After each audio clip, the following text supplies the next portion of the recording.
it for me right there when I found out that they never went in the house and knocked on the door or Jen didn't do anything. But just in general, that it's her sister to say, hey, like, what's going on? Yeah, that, okay. Well, let me segue off that, though. Let me give it to James Jackson. James Jackson, you know Alan Jackson, don't you? Go ahead, Mr. Jackson.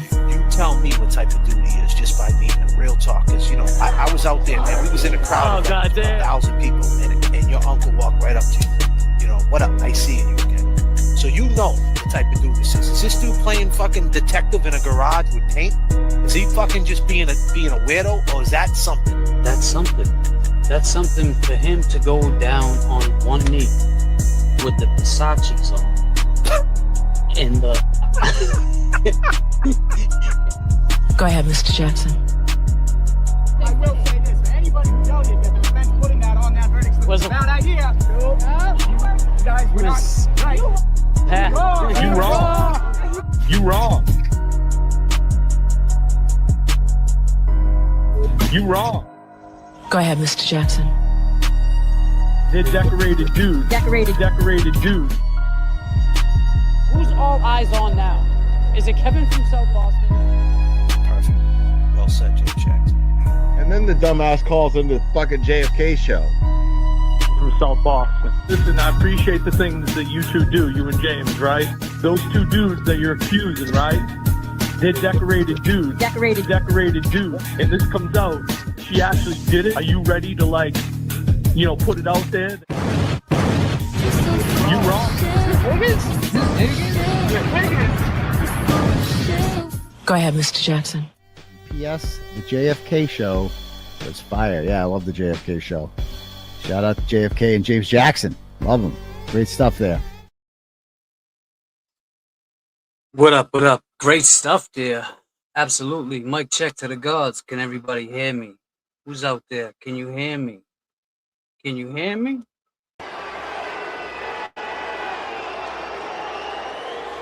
Damn! Shit. Yes, no, you can hear me? Yeah. All right, cool. So I guess there's a lot of people live right now. I didn't check. You guys know how I do my lives. You're used to it. I just hit the button and go live.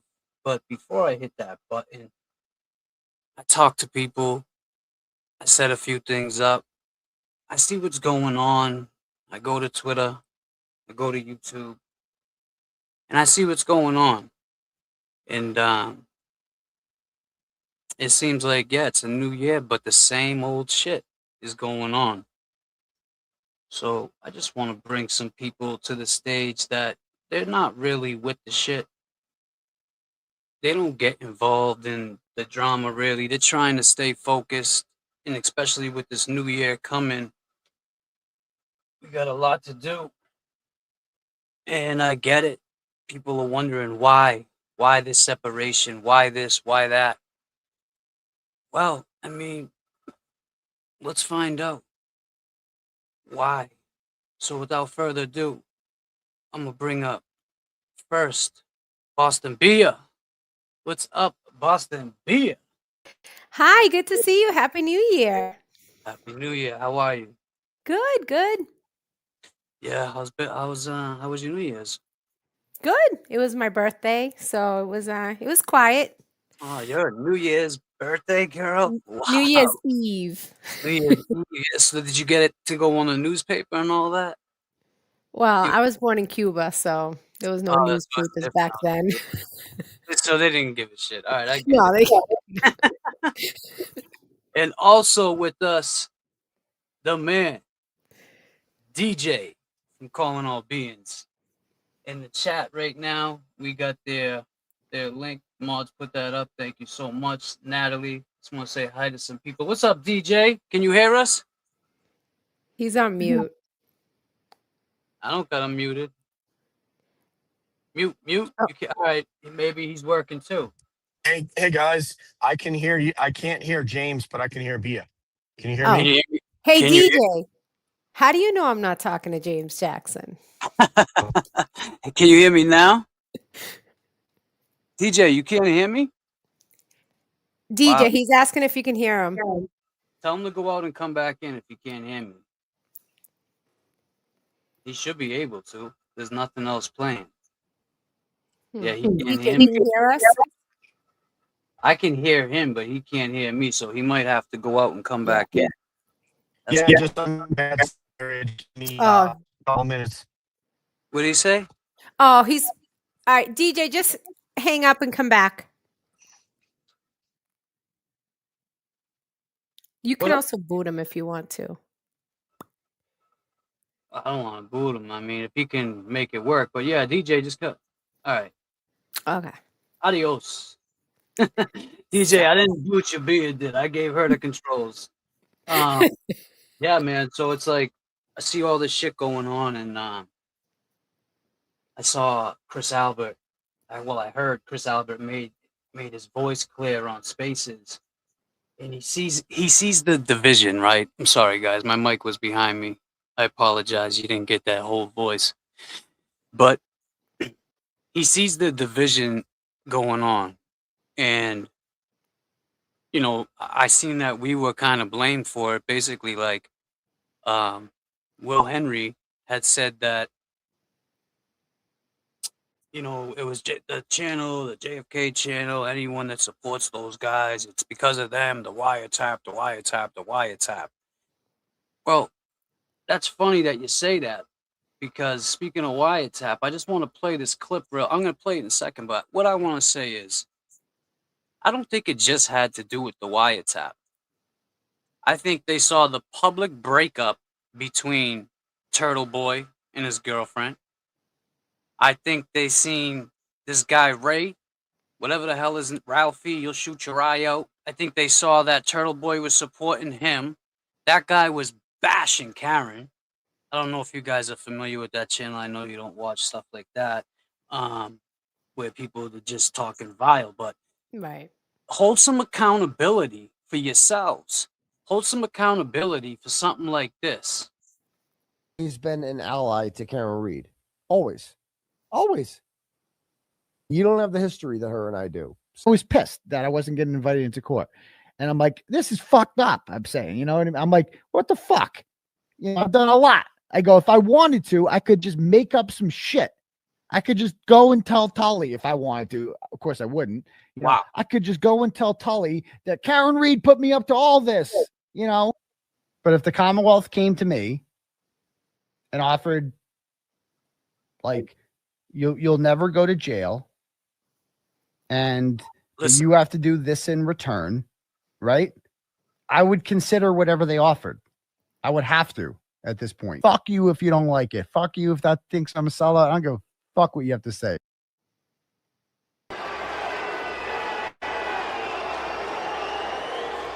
Damn. Holy shit. So, Bia, what do you think about that?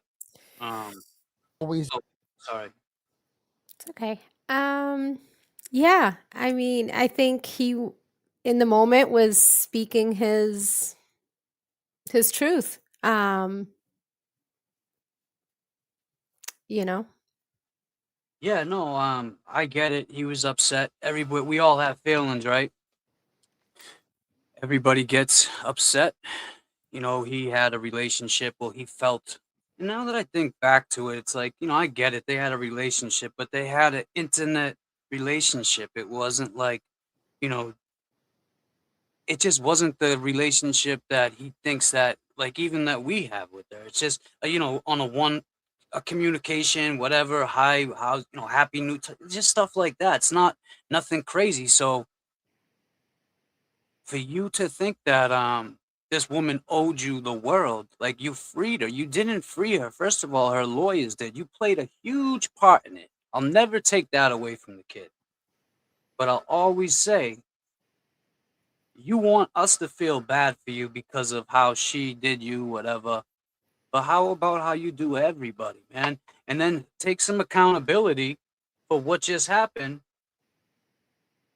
with Chris Albert. And then that you got your parrot putting that shit on us. Come on, man. I mean, that's not cool, putting it on us. That, you know, the whole divide. How do you, I know you've seen some of it, and I really don't want to drag you into that.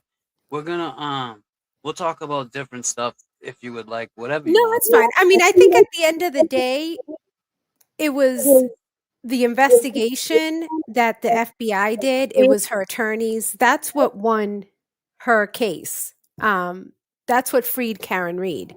As far as the divide, I don't know if we just ran out of content. People ran out of content, and all of a sudden it became like, let's create drama.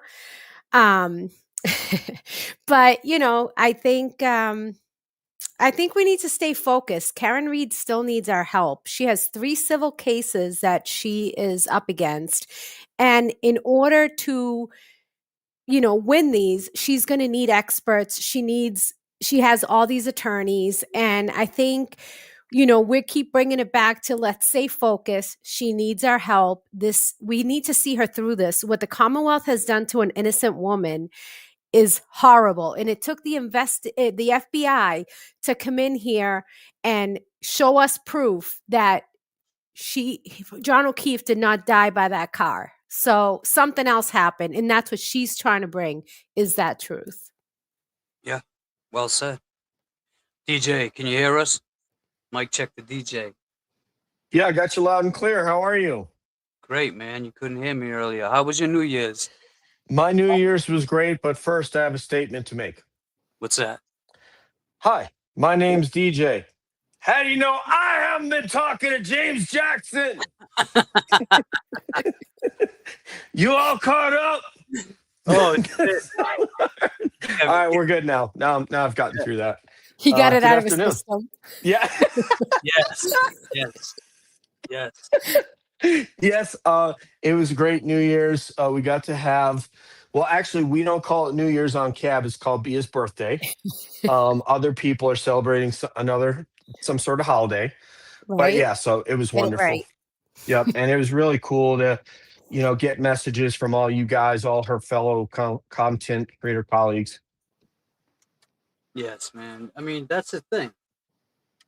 We were just talking about friendships, and some people, expect over the last 3 years, especially, a lot of people got close.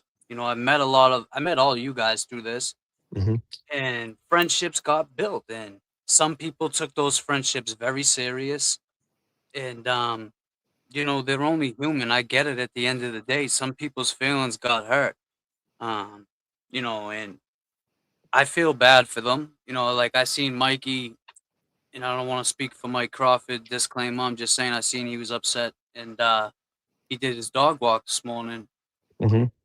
But I can't blame him. You know, when I think back to it, and you know, I had to be reminded how when Mazza first came on, he didn't show his face, and you know, then he started getting into this, and it's like, when people start getting into this and they see they like it and they build a little audience and they want to, you know, just be a part of it.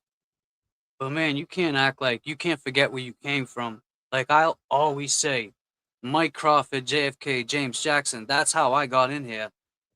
You know, Crawford and JFK knew each other. JFK and I were watching the case. He saw Crawford. He's like, you know, what are these two guys doing together? Crawford and Turtle Boy.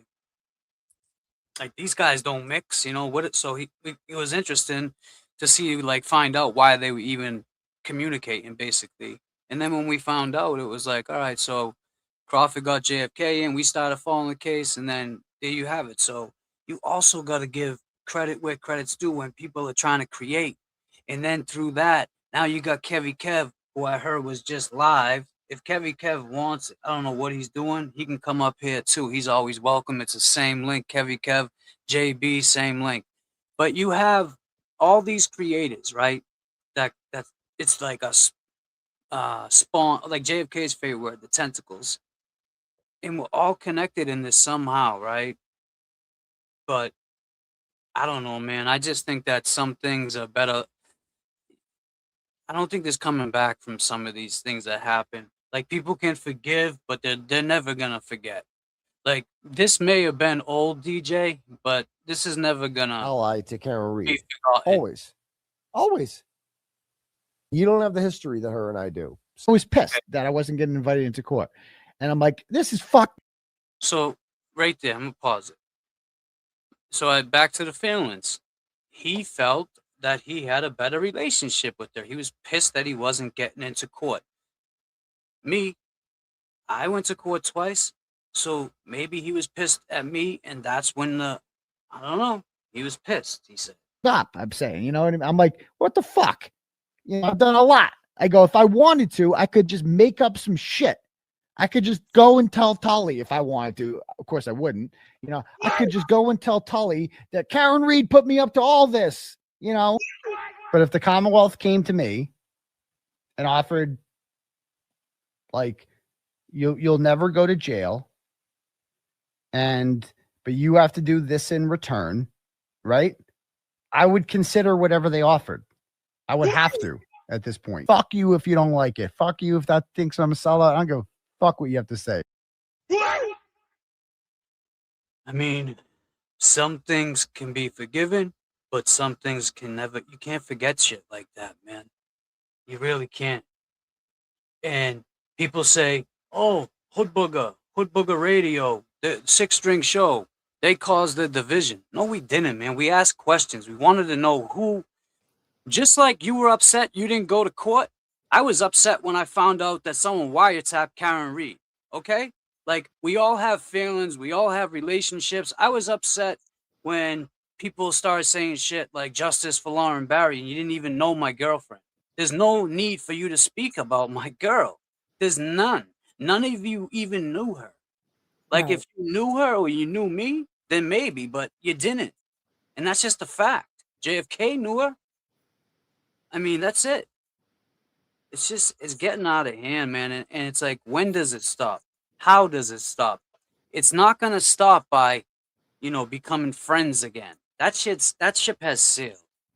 And I'm not going to threaten nobody, and nothing's going to happen over the internet. I'm just saying, life is weird.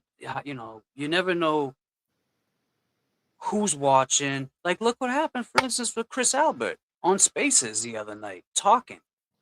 And DJ, I don't know if you were here when I said, could you hear what I was saying about, how they were saying that we divided the whole community, but how about taking some accountability for him seeing a breakup go national on every platform? He's seen your girlfriend break up with you and then put shit on there, and then you do this to her, then she hits back, then you hit back, then you got a beef with this lady, then he's seen you beefing with everybody. ST, this one, people that were in court, me, people that were sitting next to her. Take some accountability. I was sitting there, ST was sitting there. So Chris Albert remembers seeing those faces. He remembers seeing all those faces in the courtroom. And now he's seeing you talk down to all those people. So why won't you hold some accountability and say, you know what, I fucked up too. I got to take accountability. And, that guy I put on and said that, I mean, DJ, I know I was telling you via this, but like, co-sign this vile guy, little Ralphie from Dallas. They co-sign him, and he says the most vile shit about Karen. And they both love him. They love it. And it's like, man, you just miss me with that shit. Let me preface my comments with a word about friendship. And I think a lot of people, the future is about as far as they can reach their arm in front of their face. And they really can't see what the future holds. But those of us who've been doing this for a long period of time can tell you that the YouTube shows that we're doing now, the fact that someone comes on and says, great job, James, great job, DJ, Bia, whoever it is, Glare, whoever your favorite content creator is, right? That's a finite amount of time. And you will not be the most popular person that you are now as a creator down the road. A decade from now, you might not even be on YouTube at all. So it's the friendships that you make and that you value and that you don't consider disposable, or in some cases recyclable, which is a whole different conversation. That's a real thing. That these friendships that we've made is what really means something to me. It's the advocacy that we're doing, the change that we're able to make, and the friendships, because the money is going to go. the viewerships are going to go. And you're not going to be able to walk into Suffolk somewhere and have people go, hey, man, how you doing? Hey, can I get a photo with you? Can I get your autograph? That's all bullshit. Right. That's all bullshit.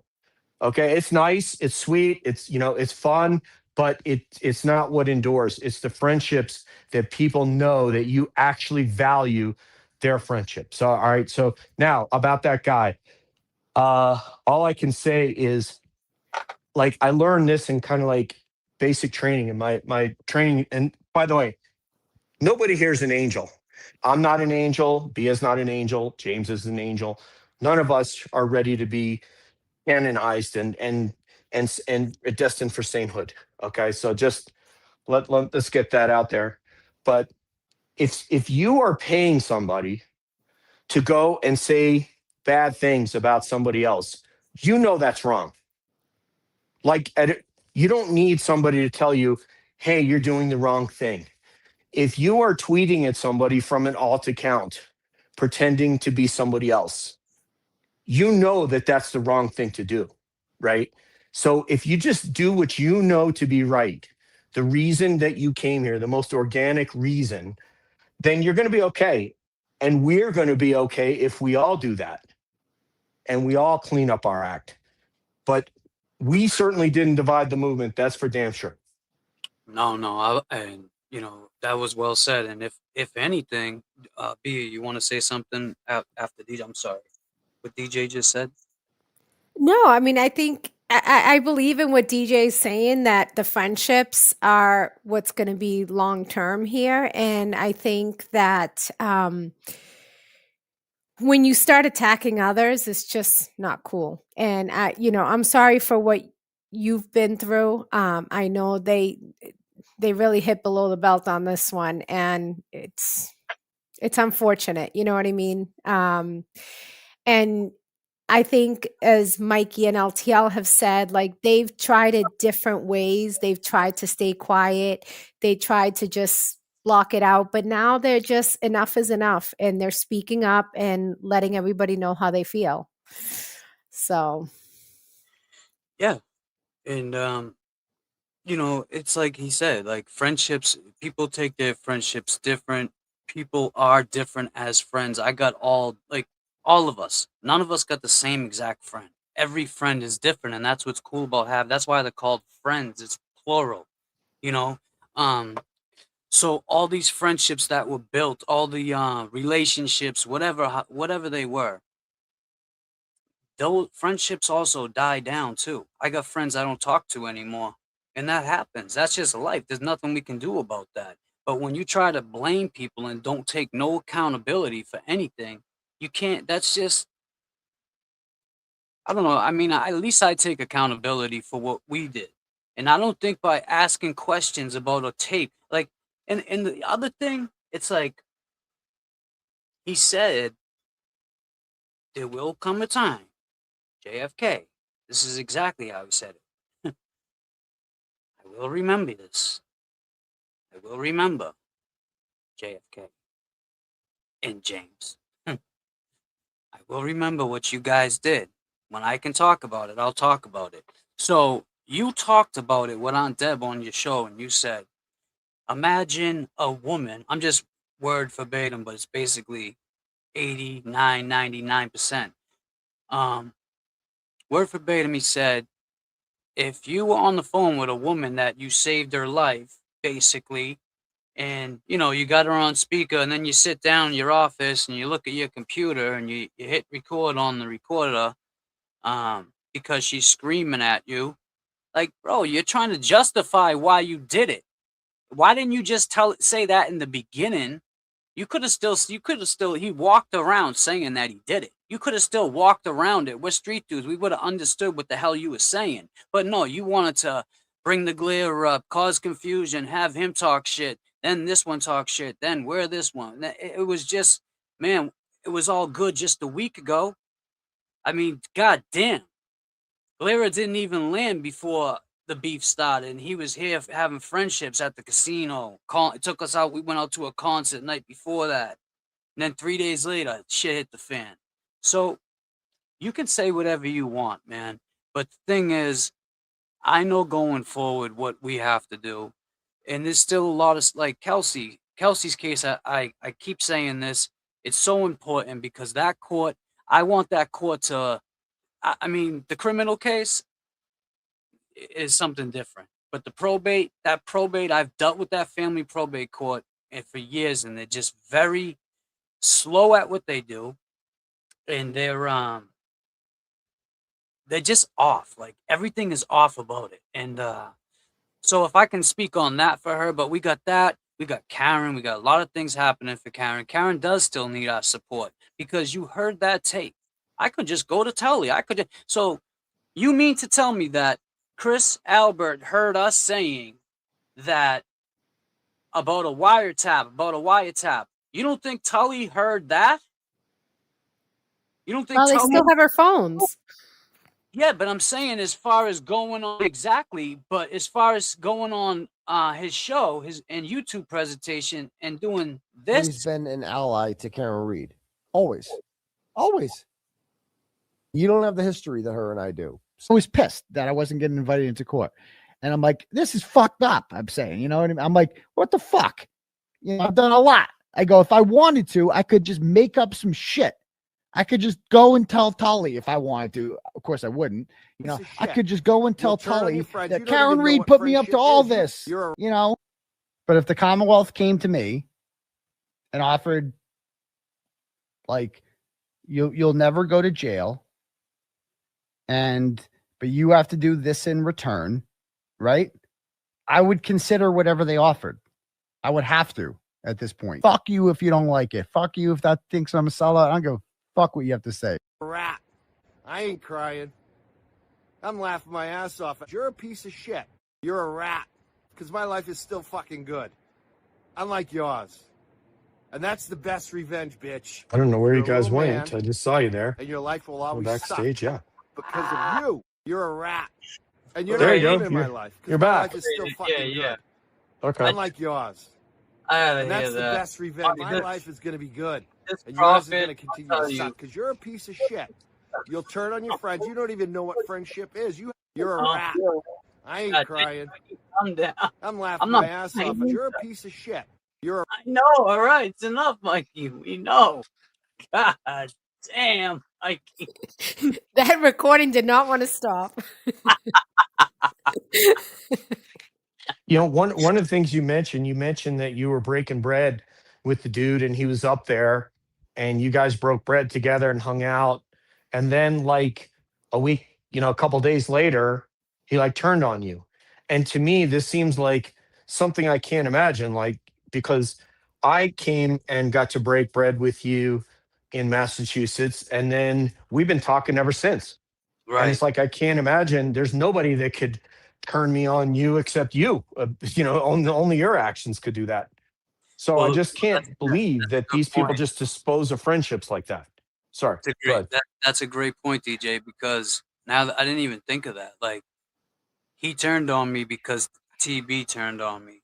It was like nothing bad really. But then when all the other craziness shit came out, and then it was like parrot talk. He just said whatever he was told to say or what he heard TB say, and he thought whatever he thought was funny or whatever someone scripted for him that day. I don't know, whatever his vice may be. But no, I don't think they take friendship serious. And that's something we take very seriously. And it goes to show, like, JFK and I have been friends going on 30 years. And that's a long time to be friends with somebody and not have a problem with them. But this, like I said, this movement has brought a lot of us together as friends, and it's also brought a lot of people against each other too now. And it's like I said, I don't think it's gonna change. I think where we're at now is good. I think focusing on, like, forget about all the background noise, and they're still gonna talk. They're still gonna stream Karen because they know that's where they're gonna get their views and all their people. But for what? Like, is it gonna be real? Is it still going to be love? Like, how can you say all that? And I don't even care how old. That's not that. Put it this way. It's not older than 2018. You talking about a Red Sox banner. And you talking about my case from 2003. That happened probably last month. You said that last month, and you expect her to just say, okay, let's be friends again. Yeah, I trust you. Come on, man. It's not happening. So let me give you another way of thinking about this, James. All right. So we were all, what brought us together was the criminal trial for Karen Reed, right? But what this has done is filtered out the ones that were in it to see her through this, and the ones that were just in it to get through the Karen Reed was found not guilty. So we're saying Karen Reed has shine the light on corruption, is shining the light at corruption. She's going after the Commonwealth. She's going after the House defendants. And now the ones that are still standing here, still wanting to support this battle, because again, the criminal trial was just one part of it. And now we're trying to see this through. And it's unfortunate that those that did believe in her all of a sudden just are looking the other way, because there's still more to this. Well, I agree. 1 second, guys. I agree, but I don't even think it's so much they're looking the other way. I think it's, they're getting too caught up in the drama. Like, the drama's taking over more than, they keep saying, oh, fighting corruption, we're fighting corruption. No, the drama's taking over because you're doing it, and you're doing it from behind the wall. You're making petty streams and doing all this. That's not helping either. So right, but that's what I'm saying. They're not supporting her, the next phase in her cause that they all came here for. Right. And what they keep saying is, it's only a civil case. Who cares? Turtle Boy's facing jail time. Well, I get that. I do. And as much as the kid's a piece of shit, I don't want to see him go to jail. I don't like to see anybody go to jail. So TB, clip that. I don't want to see you in jail as much as I don't like you. So, but to get back to it just being a civil case, she's been going to court for the last 3.5 years and not knowing if she's going to be, it's just, it's like traumatizing now. Every time she got to go, I said this before, every time she has to go to that courtroom, leave a urine or whatever they got to do, probation check-in, whatever it is, it's still something that Karen's dealing with to this day. It's still traumatizing, and nobody respects that. What do you think, DJ? Well, so the way the construct unfolded was that the wrong person was charged. It was her and not the people in the house. So we were never going to see justice for John O'Keefe through this process, through the criminal process. So what are we left with now? Now all we have is the civil process, because we had corrupt police, we had a corrupt DA, we had even a corrupt judge who didn't adjudicate fairly on both sides. And so now the only way that Karen Reed can get justice, or John O'Keefe can get justice, is through that civil rights proceeding. And that's after she defends herself against 2 lawsuits, which there were people spreading this lie that the insurance company was paying for everything. And that's not true. The insurance company is paying for an attorney, and she's obviously going to need a team of attorneys. And couple that Karen herself said on the program we were all on together, is that there's no way that an outside lawyer can come in and understand all the complexities of this case. It takes like 3 or 4 of us to be able to understand all the complexities of this case. So that's why this is so important that we support Karen. And it doesn't matter if you also support somebody else.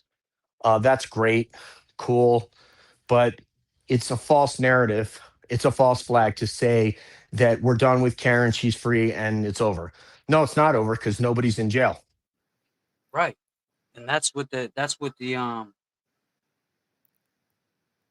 the next step, is getting justice for Officer John O'Keefe. And you got to see every day. Let me just say real quick, Nan's in the building. Hello, Nan. Thank you so much. These buffoons, I'm sorry, let me move this over here. These buffoons dumped all over Karen and now realize they have to still rely upon her for content and pick over her like vultures because you can't really see. I need glasses bad because they used to. It was use they because they used to use they are too lazy to create or find new content. Yeah, I mean, did I read that right? Vultures because use. Yeah, I think she might have mistyped there, but she's basically saying that they're Thank you so picking much. on her over like vultures because they're too lazy to create new content.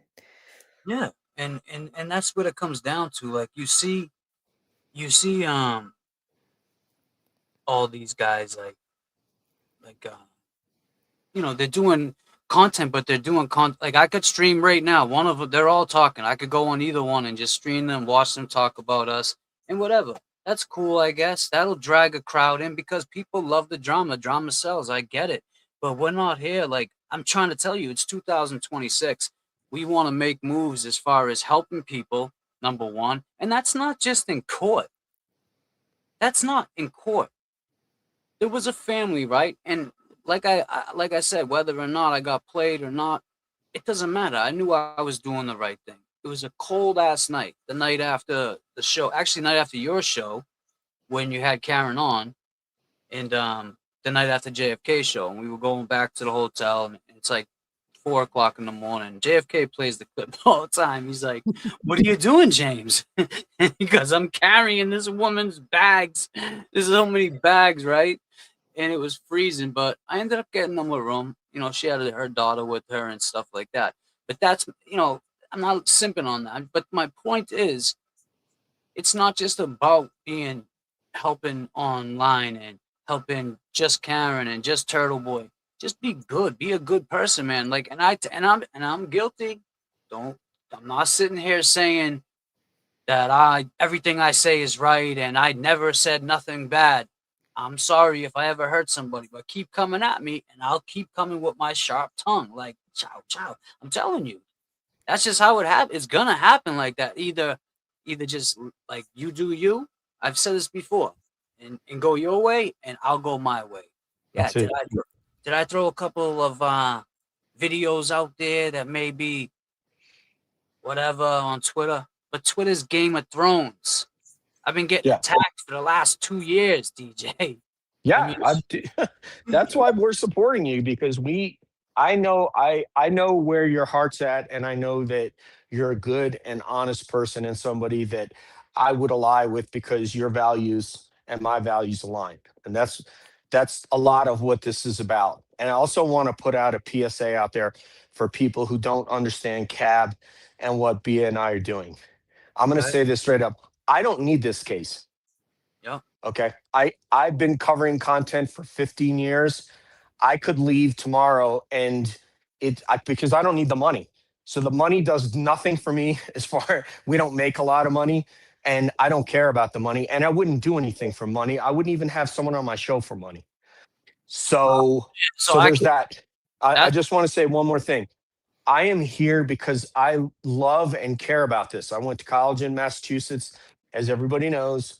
And then I met you guys, and I really love Massachusetts even more. And I care about what's going on. But I don't have to be here to make content. That's all I want to say about that.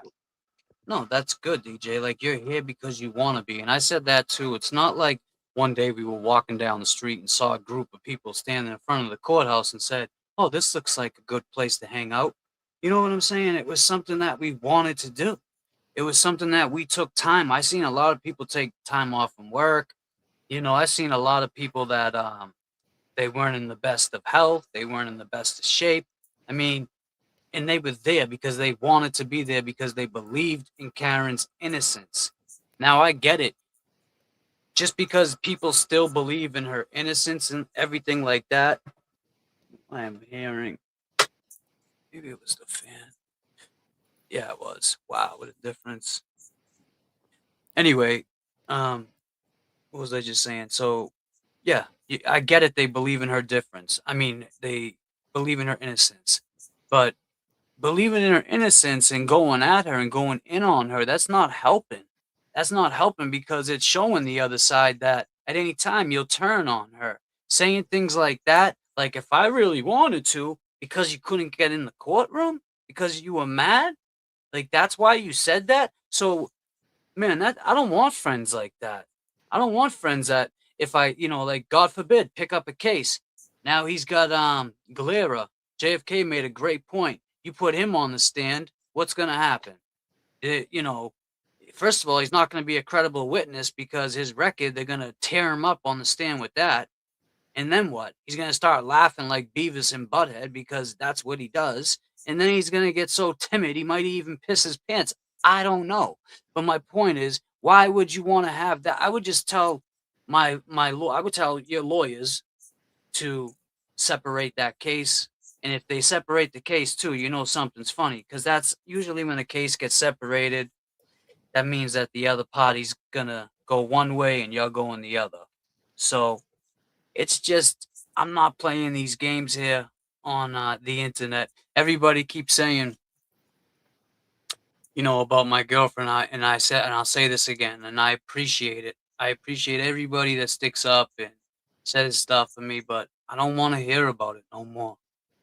Like, if anyone feels it the most, it's me. Like, I'm not even talking about the trolls. I'm talking about everybody that's like, because defending it, I feel like this. Defending it online is not going to do anything. The only way that I'm going to be able to defend this is when I see these people face to face and say, so why do you feel that way? You still feel that way with me in your face? Tell me. Because if you do, I want to know why. I just want to get to the bottom of it. But sitting here and going back and forth on YouTube, it's not going to be that's not what I'm about, man. I just want to make that perfectly clear. But yeah, is there sometimes that I get upset and want to say things and lash out? We're all human, but I'm telling you, man, I'm really trying not to. And I could have the last couple of days. Goddamn, I need my drama-free chip. A good rule of thumb, James, that for all of us on Twitter is don't say something on Twitter to someone you wouldn't say to their face. So if you wouldn't say to Kevy Kev or JFK or James or Jay Brill or whomever, if you wouldn't say it to their face, don't say it online. Because especially if you're in Massachusetts, they could put themselves into your face to say it, and then you don't want to look like a fool if someone's filming you in that situation. So wherever you live, don't say it. And that's kind of like the rules from my school where I went to is if you're not going to say it to their face, don't say it. And at the end of the day, we're not all going to like each other. We just have to have some mutual respect, right? Like that's it. That's it. Just respect each other, do your thing. And you don't have to bring people down to feel powerful or to feel more manly. Just saying. Applause for Boston Beer right there. Oh, yeah. Yes. Let me see. What can I play for that? Hell yeah. I saw a woman psychiatrist, and she said I was OCD, one cool dude. You feel good right now, but later on, you're gonna feel that you wish that you didn't do that, yeah. In macho madness, yeah. Growing, and more seductive than sex. God damn, Bia. You know it. More seductive than sex. Oh, shit. Disclaimer. Yeah, right. Disclaimer. You need James for the disclaimer on the January 8th. He needs to do a 5-second. He can do it on video, but he needs to do a disclaimer for your financial episode. Yes. So that's what I mean is we're going to do a Bigfoot episode. Nobody's going to watch. I don't care. As long as I leave with a smile, I'm happy. I don't have to see 5,000 viewers live in order for me to be happy. Exactly. And it's something you enjoy. So it's a win-win. I know you do. I heard there's one in Tennessee. I don't know if you want to look, but I heard. There's a lot in Tennessee. Rocky Mountain. No, what's it called? I can't remember. Great Smoky Mountain State Park and the land between the lakes in that Tennessee, Kentucky area. A lot of Bigfoot sightings. You serious? Serious, why man. haven't they caught one yet? That's my question. Well, actually, there was a guy. You and I, the three of us here have a colleague named Miguel Ramirez, and his show is called Sasquatch Theory, and he just interviewed a soldier from Alaska. I can't remember what the base is up in Alaska now. I only know the Air Force Base, and he says they shot one because there was one. First of all, the Bigfoots that are in Alaska are very, very aggressive.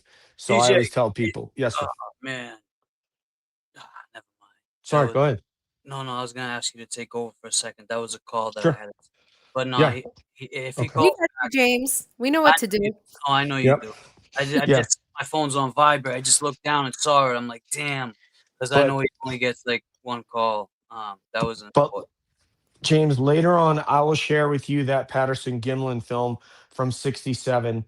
And I had a PhD on the show. He just passed away, named Dr. Jeff Meldrum, and he does an 1.5-hour dissertation on that famous video where that Bigfoot turns, which, by the way, is a girl. Like, wasn't that kind of video? Yeah. When you saw that, you saw the mammary glands and the whole nine, right? Yeah, yeah, and the fact that that she recognized the camera and looked straight at the camera, it was almost like she was getting some vibes that she was being watched. Yep, she was drinking at the creek. She saw them. The horses reared up.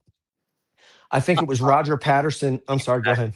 No, Pags. I'm sorry. She just get your family some chocolate donuts because she's talking about the family I got a hotel room for. And JFK met them at Dunkin'. I mean, I don't know. I felt bad. What was I supposed to do? The little kid is what sold me on it. She came. She just You have a good heart, James. She pulled on the strings, and I was just like, goddamn. I gotta do this, but yeah, thank you. I'm gonna send that to the fam, and hopefully he'll enjoy those donuts. What type of donuts do you like? But go ahead, DJ. I'm sorry. I'd never seen any actual, like, you would think by now, especially with all the tech, like just go on a helicopter and look for them, fly around. There you go. There's one. Drop him, catch him, and pull his ass. I mean, I want to see it. Pause if necessary. I want to see if what actually would it look? I don't know. They have been 100% sold. They have been killed in that way, and you're going to hear tomorrow night. You're going to hear 3 Bigfoot experiencers on cab that have seen them, and there's going to be a cryptid investigator also. But just think of it this way: like a gorilla. You notice how they kind of lean over. Take over. Okay. Okay. So, B and I'll take. Sorry for the Karen Reed audience. We're going to talk about Bigfoot. Okay. So there is when you see a gorilla, and this is coming from Dr. Meldrum and others, the way a gorilla is leaned over, the development of the brain is limited due to their posture. And as we became more upright, the way we are as a bipedal hominid, that has led to the development of their brain. So now, and I have heard as recently as this week, different hunters saying they saw this thing, and they're saying, what I saw was human. It looked like a Cro-Magnon human, just a hairy human with no clothes. So the reason I bring all that up is because James is asking, why haven't we caught one? Why haven't we shot one? Well, I think we have in the government. We have heard first-person accounts of the government coming and grabbing one of these bodies. They've been burned in forest fires and so forth. But the intelligence level of the creature, you see how intelligent we are as humans. Now you take something that some people would call like a relic hominid, is what Bigfoot could be. And then that level of intelligence, and their one job is stay alive, raise a family, and stay away from humans because they're dangerous. Go ahead, Bia. No, I mean, interesting stuff. You've interviewed, I know. And I think the government also doesn't want to cause panic, right? Panic amongst, especially if they don't know, if they're stronger than us, like if they, if their weapons can't defend us. I mean, the government's not going to be putting this out on national TV and cause panic. Yeah. Can I point out another thing? There's other things where they have grabbed a hold of a tree.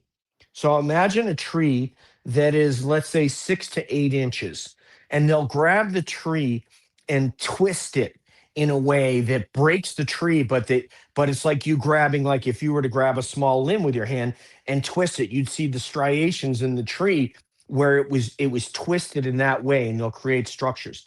So I ask you this: what other creature is there in the American forest that has an opposable thumb? There's none. Other than the bear. That's it. I mean, there's these Bigfoots, these Sasquatches, and that's it. There is nothing else that has an opposable thumb. So, but I don't want to stay on Bigfoot too long because I don't want the Karen Reed audience to go to sleep, or the Massachusetts audience. Right. But check us out on Cab tomorrow night, 7 p.m. Eastern. We're gonna have Sibylla Irwin and Jim Myers from Sasquatch Outpost. And then we're going to have Matt Knapp from Bigfoot Crossroads. He's had an in-person sighting on one of his very first outings. He saw Bigfoot in the Oklahoma forest. And then we're going to have cryptid investigator Brandon Wright, and he and Matt are like separated at birth, the two of them. So yeah, yeah, can't wait for that. Back to Massachusetts Justice. So I put out on our chat today, we want to do a group event for Kelsey. Yes. Because we as a group have not done one. We've done Kelsey shows. Right. And I think we've done some good content, but we haven't done a fundraiser. So I want to do that. Right. And then you want to talk about January 16th at all? Yeah, I mean, I don't think all the details and all the We're dates not cleared. We're not cleared, but I mean, okay. The thing is, we're working on some more fundraisers. Next one's going to be Mike from the Young Jerks. And we're also working in March for a possible in-person event. So there's a lot more to come. We're very excited that we're going to continue this fight and see Karen through this. And yeah, that's what we're working on. Yeah, the in-person event. So Boston Bia got on the phone with someone last night and conferenced me in, and did some great work on that.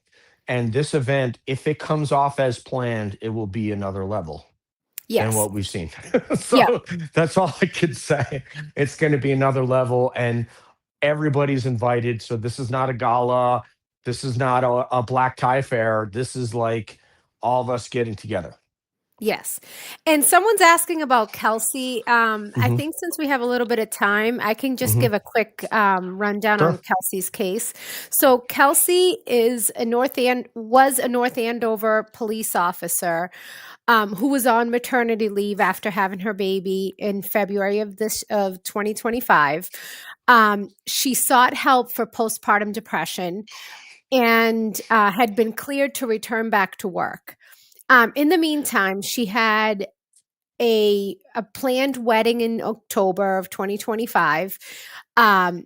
She went away for a joint bachelor and bachelorette party in June.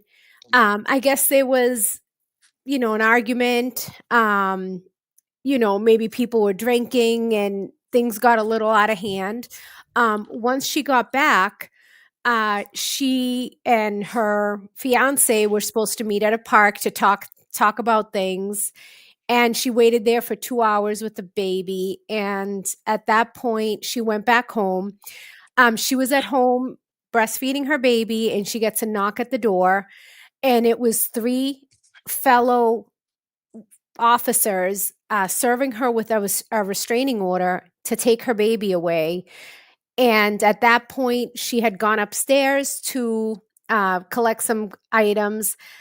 And that's where the whole story kind of gets very confusing. But at the end of the day, her fellow police officer shot her in the chest. She was airlifted to Mass General Hospital, where she was in critical condition for 53 days.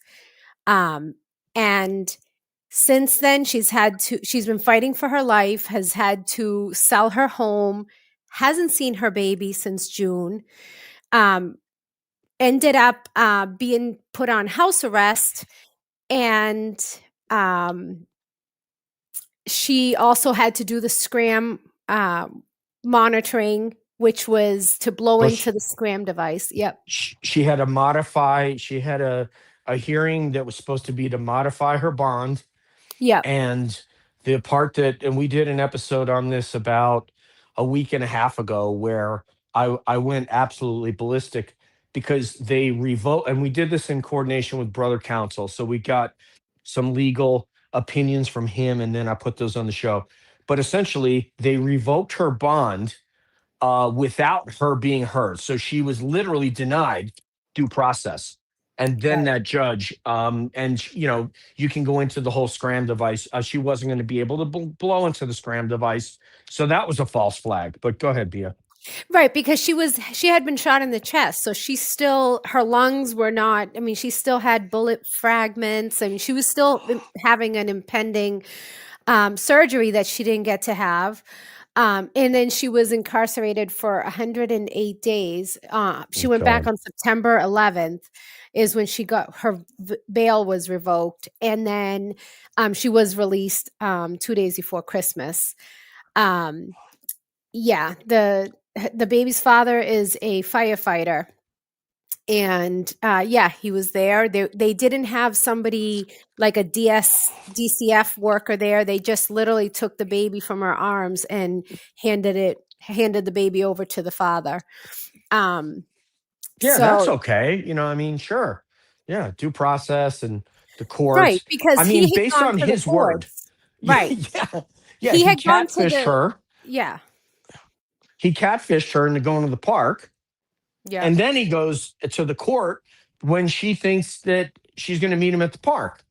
And then without even hearing her, they take away custody of the child. Right. And then to make matters worse, then they put her in jail because they revoked her bond without being heard, without her lawyer being heard. And then this judge, Walsh Neiman, has the balls. McCarthy Neiman has the balls to go and grandstand in front of the cameras and chastise attorney Tim Bradle for not going and asking her to for some sort of an accommodation while he was already in the appellate process, which I know she knew. And that's what sidebars are for. And she had two opportunities to call him to sidebar and just say, "Hey, counselor, these are some options you have. You've got the Commonwealth here. You guys can work it out and we can get something done for you." But instead, she doesn't do that. And then she wants to go and chastise Tim Bradle and try to embarrass him. And guess what, Judge McCarthy Neiman? We're not fooled. You didn't fool anybody as to what you're doing. If you're trying to become Judge Bev or reasonable facsimile thereof, you did a damn good job. Right. And the other thing to keep in mind too is that part of her being released, she also has to stay away from the baby. So she has another case in the family court and this is going to trial beginning of February 9th. So next month, just under a month, a little over a month away, her criminal, and also she hasn't seen her baby since the day she got shot. That was and that was end of June. Yep. This is absurd. Yeah. Absurd. And so let's so now that we know that, the other part in the family courts that is completely unfair is that her ex-fiance tried to get 18 years worth of child support up front from the proceeds of her house. So he is so certain that he's going to keep custody of this child that he wants his 18 years paid up front. Luckily, the courts, they stipulated, and because she's not working, the court stipulated that he's going to get the minimum, which is $12 a week. And they put $50,000 in an escrow account from the sale of her home. And right now he's only getting paid $48 a month in child support. And, he's done things like, the baby was supposed to be baptized and the sister was supposed to be the godmother. And in the court documents, he requested. He said he's going to baptize the child. And Wait, he's not Bia, waiting. is this? Is this the guy you found on the dating app where he told the girl, "Hey, I'm going to be incommunicado for 3 months"? Is it? Yes, that's that the other Justin? part. Yes, that one. Oh, tell us about that. So basically, just before she had the baby, I guess he had been talking to some girl, and he had told her he wasn't going to be available for the next couple of months. So she posted a picture of him in this North Shore. I forget what it's called. It's North Shore. Are we dating the same guy? Yeah. So she posted a picture of him in a hot tub and asked, "Are we dating the same guy?" So God only knows during this, because again, she had just had the baby. They probably weren't getting together with all these friends. God only knows what came up during that bachelorette weekend that things may have been brought to her attention that potentially could have caused the initial argument. Who knows? But I mean, Tim Bradle is doing a great job representing her, believes in her, along with Martha Coakley. Is the co-counsel, and they're doing a great job representing her, and she wants her story to be told. So I believe, and also, DJ, why don't you tell them how the grand jury, they were trying to get her on 2 charges, and the grand jury didn't return one of the indictments. Oh, this is where you're going to have to take this one, Bia. I wasn't aware of this, so this is all you. Go ahead. So she was charged with assault with a dangerous weapon. And what was the other one? Assault with a dangerous weapon and another charge. So, so they tried to get her for 2 things, and what they're getting her as just the assault with a dangerous weapon, not the trying to shoot the police officer. So, because he claims she pulled the gun on him, and that's why he shot her. He claims that and I don't believe she did. I don't think she's crazy. I don't think she would do that. And that's what the trial is going to be about. But there's been all this drama and an unforced error before we even get to a trial. Yes, attempted correct. Yep. And I got to put out a PSA. Please don't change your channel. I know you think that you have not dialed into Calling All Beings. This is actually the James Jackson Show. It just so happens that James is taking a phone call. So there we go. No problem. We got this. We're talking Kelsey. Boston, Bia and I are hosting. But yes, this is the James Jackson Show. Please do not adjust your TV sets. But yeah, I mean, I think this is going to be really interesting. I'm glad that she's now out of jail and can, put the time and effort into her defense, because, being behind bars while you have a pending trial is very hard. So I'm glad she's, going to be able to be a part of, of her getting this to trial, because I think, and again, it's a little over a month away. So I think a lot will come out, and hopefully she beats these charges, and hopefully there's a plan in the family court for reunification. There's a lot of people that go through tough times, and the courts are usually wanting mothers to get help, wanting to reunite the baby with the mom. And hopefully this is the next steps for her, is reuniting her with her baby. And hopefully this guy doesn't take custody. I hope there's some kind of an agreement that they can come to. And at the end of the day, whether or not you're with your baby's mom, come on, it's about the children. The kids need their mother and father. Yeah, let's something.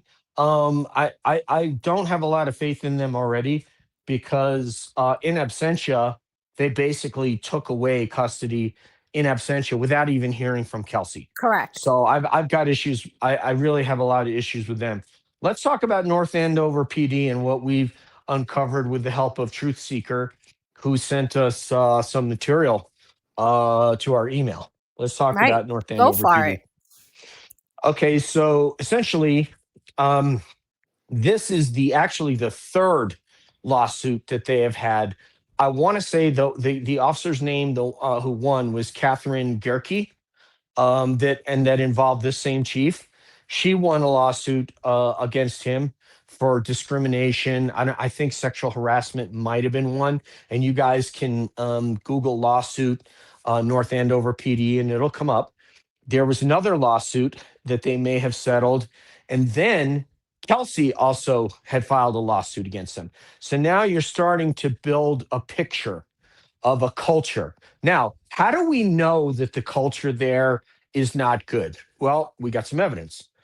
There was a officer at Salem State Police Department, the University Police Department, named Sergeant Matt Van Horn. He is, along with the entire leadership chain of Salem State PD, was named in a lawsuit by a police dispatcher there, a woman who was a student at Salem State, a woman who wanted to become a police officer. So she was going through training to go from dispatching to become a uniformed officer. And the comments made to her and about her, and we have the entire court document, the lawsuit. So if anybody wants the lawsuit with all the allegations, we have it. Well, this guy, Matt Van Horn, leaves there because of the fact that he's been sued. He was one of the few officers that wasn't in leadership named in lawsuit. So that should tell you something. Guess which police department hired him, Bia? Can you take a guess? Say it ain't so. Not North Andover Police Department. Yes. Yes. My. Are you shocked? Nothing shocks me in Massachusetts these days. I'm sorry. You've been deprived of shock. Okay, so the North Andover Police Department welcomes, and this person, so they really did a lot of work for us. I don't know if it's a male or a female. I don't even know who the person is, but thank God they sent it to us, because now we're aware of things. They're all, go search North Andover PD. You'll see where they welcome Sergeant Matt Van Horn. I couldn't find it. Boom. They found it, screenshot it, and we were able to put it up on screen. So the culture, clearly, there is a culture at North Andover PD. And I want to ask you guys, when have you heard of a police department that would do what they did to a sister officer the way they did to Kelsey? Right. You just don't hear that. And then took a shot at her. I mean, and again, blown procedures. You have weapons. Where are your weapons? Upstairs. Right. Okay. And they let her go up into the room in a state like that, where she is, in that moment, she's losing her boyfriend, her fiance, her child, and I was getting to it on the list, Bia. Jeez, she wanted me to go in the order of precedence. Okay, baby, fiance, and then her career. And then her career. And the officer lets her go up in there and start digging through closets and take out her weapon, where she points her service weapon at her temple. Allegedly. I mean, this is the story that we've been told. I don't have a reason to think she would lie, but you never, I can't say with any certainty. I don't know Kelsey Fitzsimmons, but it seems like, and that officer takes a shot at her, and the whole thing just smells like an officer where they had it in for her. Right. She didn't play ball, and they had it in for her. Because, are you back with us, James? I'm back. So all we right, were let just me turn giving over. an overview James Jackson. on overview on Kelsey's case. So we brought the audience up to speed on the whole everything, all the fuckery that went on. Yeah, there's some fuckery going on. Mikey is live. JFK's over there. So I was thinking maybe I could snipe Mikey and we could talk through that. I mean, I don't know. Yeah. He wanted us to go up there. Let me see what these guys are up to. We can go up there, but I don't want any cheap beer. All right, James, like there better be an espresso like, martini waiting for me. Yeah, I want at least a Stella. Stellas for a couple Stellas for the fellas. Oh wait, this is a different video. Let me find his live. Yeah, we definitely can do that. That's what we get. Stellas for the fellas all the time. There you go. That's okay, me, I'm man. here too. Okay, all the fence sitters, as you would call them. Here we go. Why would a woman who's guilty want her records? She's fighting her hardest to try to get her record. She wants to be exonerated. She just don't want this not guilty thing. She wants her life back. And I think shout out that, to you know, talking about the trauma, and then you put the tentacles over to Kelsey Fitzsimmons. Yeah, I get it. She lost a baby. She got shot. That's insane. Police officer, was a CO in Essex County. But let's talk about the woman for a second. Let's talk about the underlying thing going on. She had postpartum. Let's talk about that. And I'm going to keep it real. I don't want guys like Will Henry talking about Kelsey when the underlying situation was postpartum. She had to go to jail for 100 days with postpartum. Let's talk about that. Let's talk about going to jail for a couple of days. I think she was in jail for like a week. And then she gets out. And then they lock her right back up in 48 hours. All the while, she lost her child. All the while with bullet fragments in her chest. You can't breathe right. All the while being a police officer, buying into being a cop, buying into being a correction officer, so she knows how the system works. All the while only being 28 years old. Would you believe it? I don't want a person that doesn't understand that. Let's peel back the layers. Just don't look at it as drama. Look at what we can take from this. And that's where I go with it. So, you know, pay attention to what Mikey's saying. Pay attention to what JFK is saying, because it's not just that. It's manipulation. A grifter, by definition, is manipulation, scams, no compassion, false information, things like that. And that's who they are. They're scamming you. There's no scam here. We're trying to peel back the layers. We're trying to dig deep. We're trying to ask questions. And I appreciate everybody that's been tuning in and want that justice for John O'Keefe, because we're getting justice for Eddie O'Brien after 90 years, or should I say justice for Janet Downing over on our channel. And we don't know 100% if Eddie is not guilty, but it's looking, as we investigated, the questions we asked and the people we talked to 30 years later, things are starting to unfold like you wouldn't believe, thanks to the O'Brien family. Thanks to Margot Nash, who was one of his lawyers. Her book that came out, we've been speaking to her. We spoke to all the witness. My man, Jay Brilliant, for being basically a scout for the show. He's doing all the legwork for us. And Kev hanging in there every night with us and being present. We learned a lot of things. So this is no different how this is going to play out, whether it's Kelsey or Karen. We have time. We have time, ladies and gentlemen. Just don't fall for the bullshit, for sure. Thank you so much. I'm looking forward to this year with all of what you're doing and watching it. Devastated. Like, I love, like you said, nothing good happens after midnight, because you've been keeping them up. Thank you You've again. been keeping everybody up at night. Like, I was watching last night. I needed to go to bed. I stayed up 5 I a.m. watched till about 3 a.m. I couldn't make it. I fell asleep with the phone fucking next to my head. Like, literally playing it the night before to last night. The night, you know, it's like every fucking night. And it's amazing because they got to wake up in the morning and watch the end of it. Like, imagine that's your first thing you wake up. That's what they're under right now. They can't, the truth bomb. So I love your crew, JFK, Jay, James, fucking Kev, Mikey, and you're just fucking amazing. I'm so thankful, just as a viewer and a supporter. And you know, we're in this together. I just love it. Thank you. Yeah. Hey, man, I appreciate you, Mike. You know, you're my friend beyond this. You know, and people say, you know, I heard, you know, Will Henry say, you know, they're going to start fighting each other and this and that. I want you to be clear. That's never going to happen between me and Mikey, right? Never. It's never like this. It goes deeper. I know Mikey's grassroots. Mikey always wanted to bring quality content and have a show and be independent and not deal with the politics.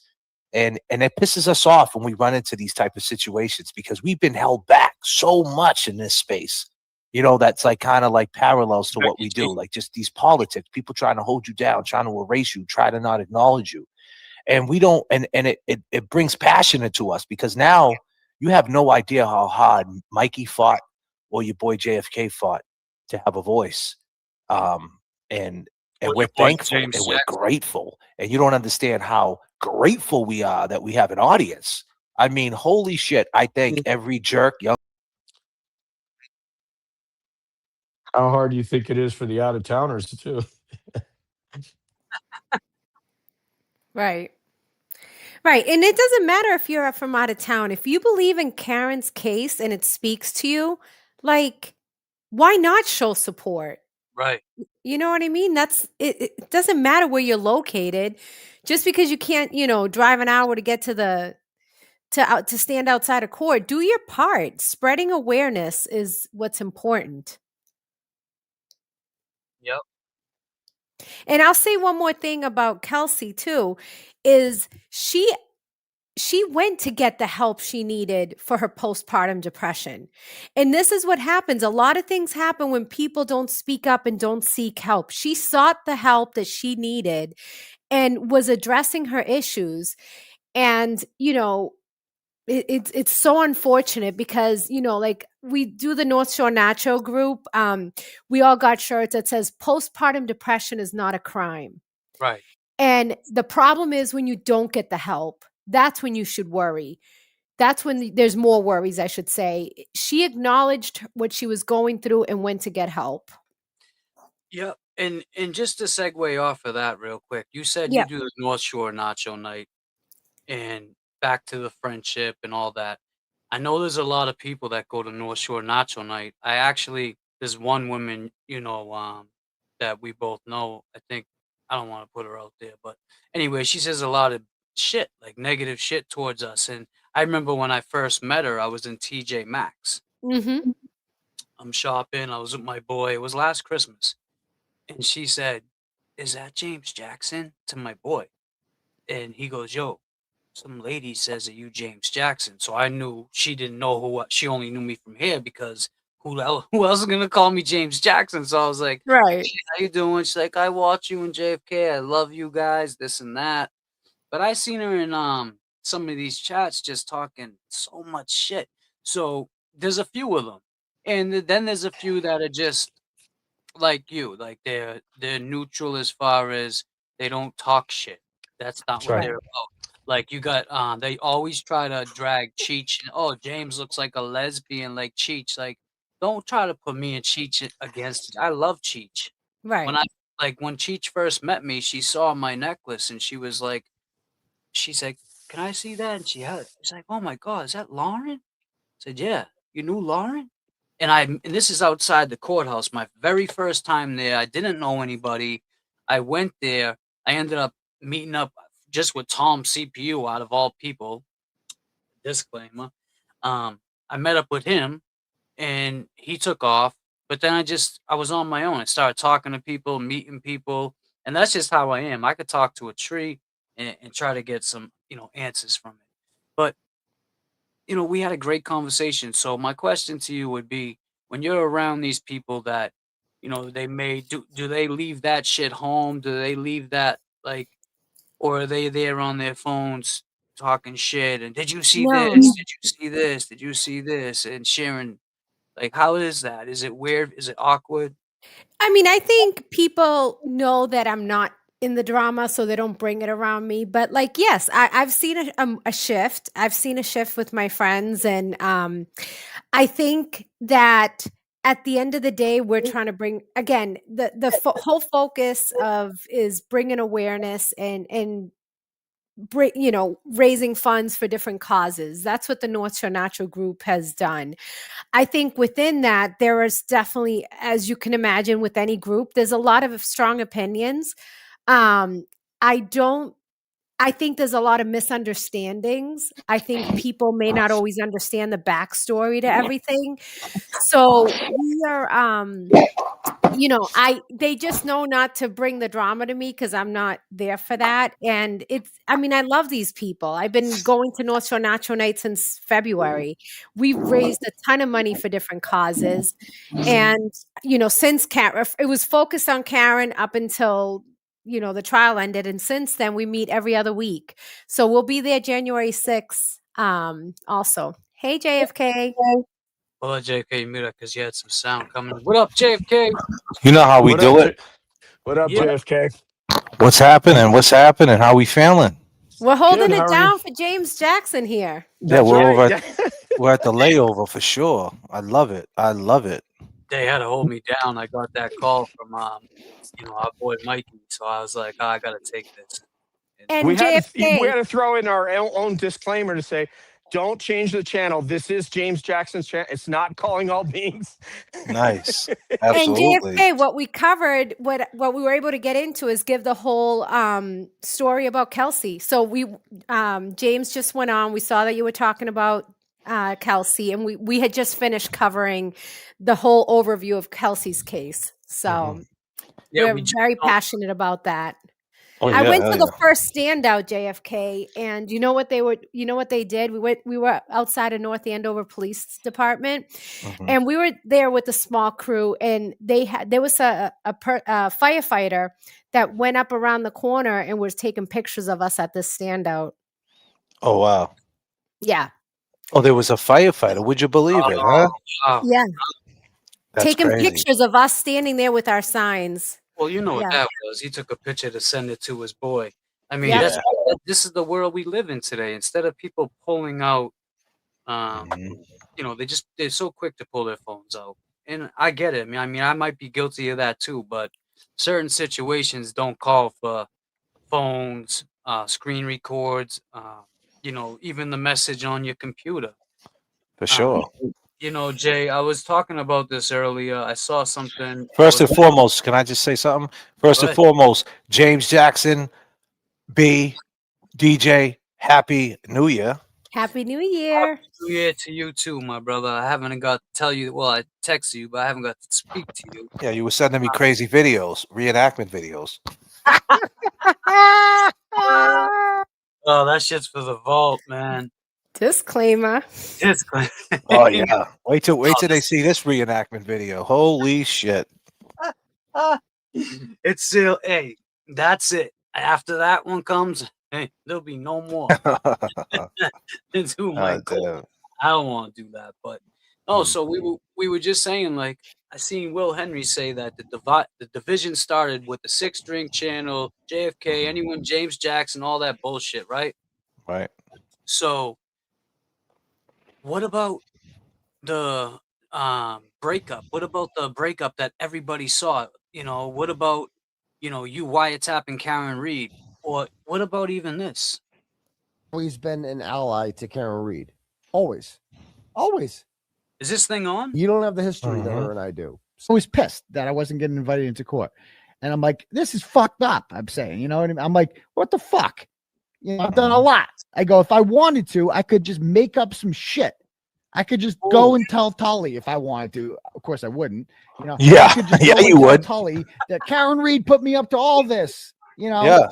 But if the Commonwealth came to me, who would say that and offered, like, you'll never go to jail, and but you have to do this in return, right?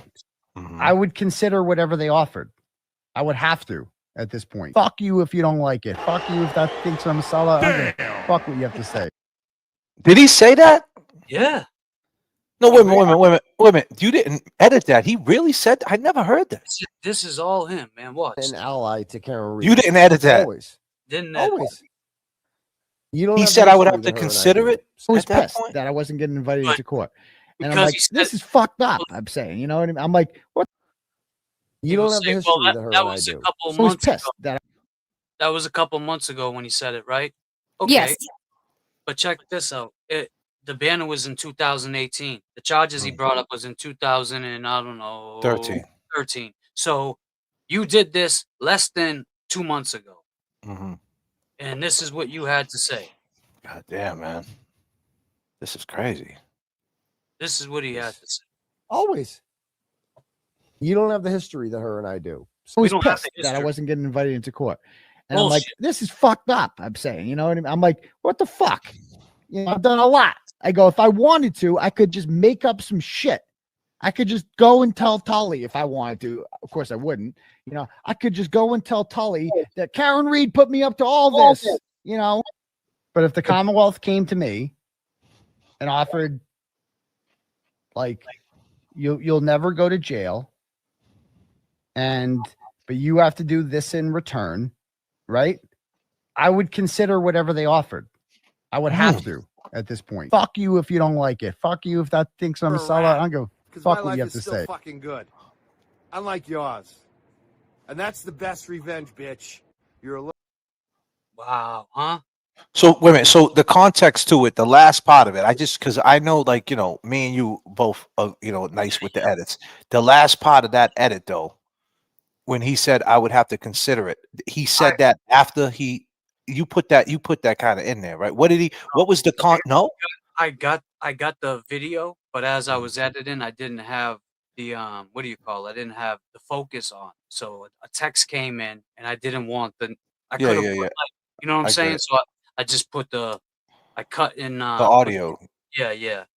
No, I kept the audio. I just put a drop cut over that picture over the whole thing. But I got the whole video, and I'm like, God damn. So But that's what he said right after. I would have to consider it at this point. Who cares if you think I'm a sellout? Like, that was exactly how he worded it. word for word. Yes. And when do you think he said that? Well, can I give you some context before that, though? Because he's saying he wasn't getting into court. So that was before he got his press pass. And that was between trial 1 and 2, because he didn't have the press pass originally. And But then he meant that towards Karen. Yeah. So you're saying this was in between the second trial? Yeah. So this is before the Because you see how he started with, I wasn't getting invited into court, is what started the sentence, right? If we go back and listen, he said, I wasn't getting into court. Once he got his press pass, he was getting into court. Right. And it was on a lottery system for trial 2. Wow. I never heard that clip. I'm surprised because I mean, I heard everything. I never heard that. Like, and maybe I did hear it and I didn't believe it was like, Oh no, I'll show you the whole video when we end. I'll show you the video if you want. I mean, you take my word for it. Yeah, no, of course. I take B's word for it too. I definitely I definitely knew the time. I mean, we already knew, because September 4th, what people gotta understand, September 4th, I did a we all know I'm a WWE guy, just a wrestling guy. I'm in love with the business of it, you could look like $1 million and you still can't get over, right? Sometimes it's not about the talent, sometimes it's about the gimmick, sometimes it's about who you are, sometimes it's timing, right? So I always parallel life to that, as far as try to make it, right? It's always this timing, this placement, and things like that. So now with this whole situation with Aiden, about him, being the heel and the baby face, Karen Reed being the heel at the time, I was thinking more or less she was being pegged that way, so to speak, no pun intended. And then Aiden he was painting himself as the baby face every night, because every night he could cut a promo. Every night he could be on his live and be out there to the people. So back September 4th, I went on my stream and I said, who's the heel? Did Karen Reed make a heel turn? And we talked about this. We talked about, like, why isn't she doing these things? And, why wouldn't she just pop up on a fundraiser and say, hey, it's Karen, or just even send a video, and hey guys, support Turtle Boy. He's, he did a lot. Thank you guys. That's it. Goes a lot. Yeah, that's your job right now. If Maki called me, or Styles P, or guys that I know, or if I see him, James, I take the opportunity every time when I run into someone who has catalog, or got a famous face. I'll say, hey, can you do me a favor and give me a drop real quick? You know what I mean? And I use the hell out of it. It's no different if you go to Cameo right now and pay someone $30 and say, hey, watch Calling All Beings. That's your job, to take it, edit it, and play the shit out of it. That's the part of promo, right? So at the end of the day, we just didn't understand why Karen didn't even do the littlest promo for it at all. And then that's on September 4th. Then come September 8th, James Jackson gets a text by Karen saying, hey guys, I hope you guys don't think that, the reason why I haven't came out and spoke about something, you believe, everything, what's been going on. There's another reason. And she gave us a reason that has everything to do with that tape player you just played, right? I played it because, I mean, bro, I wouldn't have played it if I didn't think it made sense. And so now I don't mean to cut you off, James, but then I come into Boston for the Wilbur, and I run into James, and James is telling me, Jay, I meant to tell you about this text. And I'm like, what? And he shows it to me at the Wilbur. And I'm like, holy shit. So I thought that was worse. I thought that was worse than the wiretap. You know what I mean? When I seen that text, I'm like, the wiretap sucked, but I mean, that was even worse, you know? Yeah. And it doesn't make sense now because, He admitted it. yeah, and I talked in like, basically riddles with it and said, does it have something to do with this? And yeah, pretty much. And so, I've heard that he's done this, man. I've heard that he actually has already done it. And that's scary to hear. And then to hear him say he wants to, I mean, this is a disclaimer. This could be pillow talk, gossip. I never heard him say it out of his mouth, but hearing that is close enough to hearing him say it to Tully, for Christ's sakes. I mean, goddamn. But don't forget, Karen's battle didn't just end the day she was acquitted, right? Now she still has her civil trials. She has 3 of them. And like she came on the show and said, like she thought she could go back to her old life, and she thought everything was going to, after battling for so long, like everything was just, she was going to wake up and life was going to be normal. And where she feels the most normal is when she's reviewing her court case, when she's looking at documents, legal documents. That's where she feels at home. Well, How scary is that? Well, B, I mean, I'm not trying to downplay it, but I know exactly what it's like. I mean, I got James in the passenger seat. And James, with his probate cases, I mean, we go over it over and over again. And when I was caught up in the system, being accused of some shit, or you're fighting for your life, it becomes your life. It just does. And, me and James, we'll have conversations all day. Like, I'll get mad for him. There's times that I call James's lawyer for him to tell his lawyer, like, listen, man, you got to stop. Like, like he wants answers. Like, give him a fucking answer.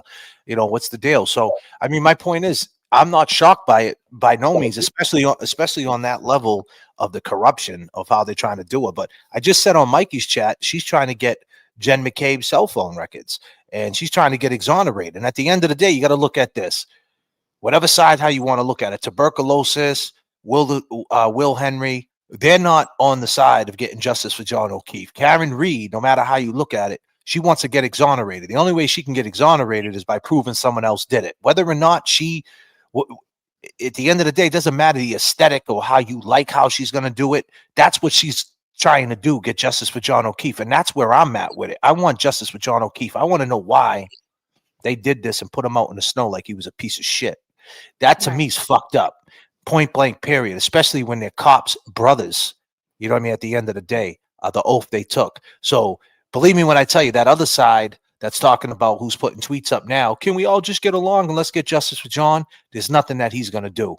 There's nothing he's going to do. He called John O'Keefe's mother, I'll see you next Tuesday. That's not justice. That's sloppiness. And we're not fucking with that no more. And we're not tolerating it. So we want justice for John. That's where we're at now. But we got to exonerate Karen. And how do you do that? You got to ask questions, No, I appreciate what you guys did. You guys asked a lot of questions that, maybe some of us didn't understand how bad it was. But you guys were out here asking questions that nobody had the guts to ask or go up against something that was so much bigger, right? So I give you guys credit for doing what you do. Okay, someone got to do it. Listen, man, let me tell you something, right?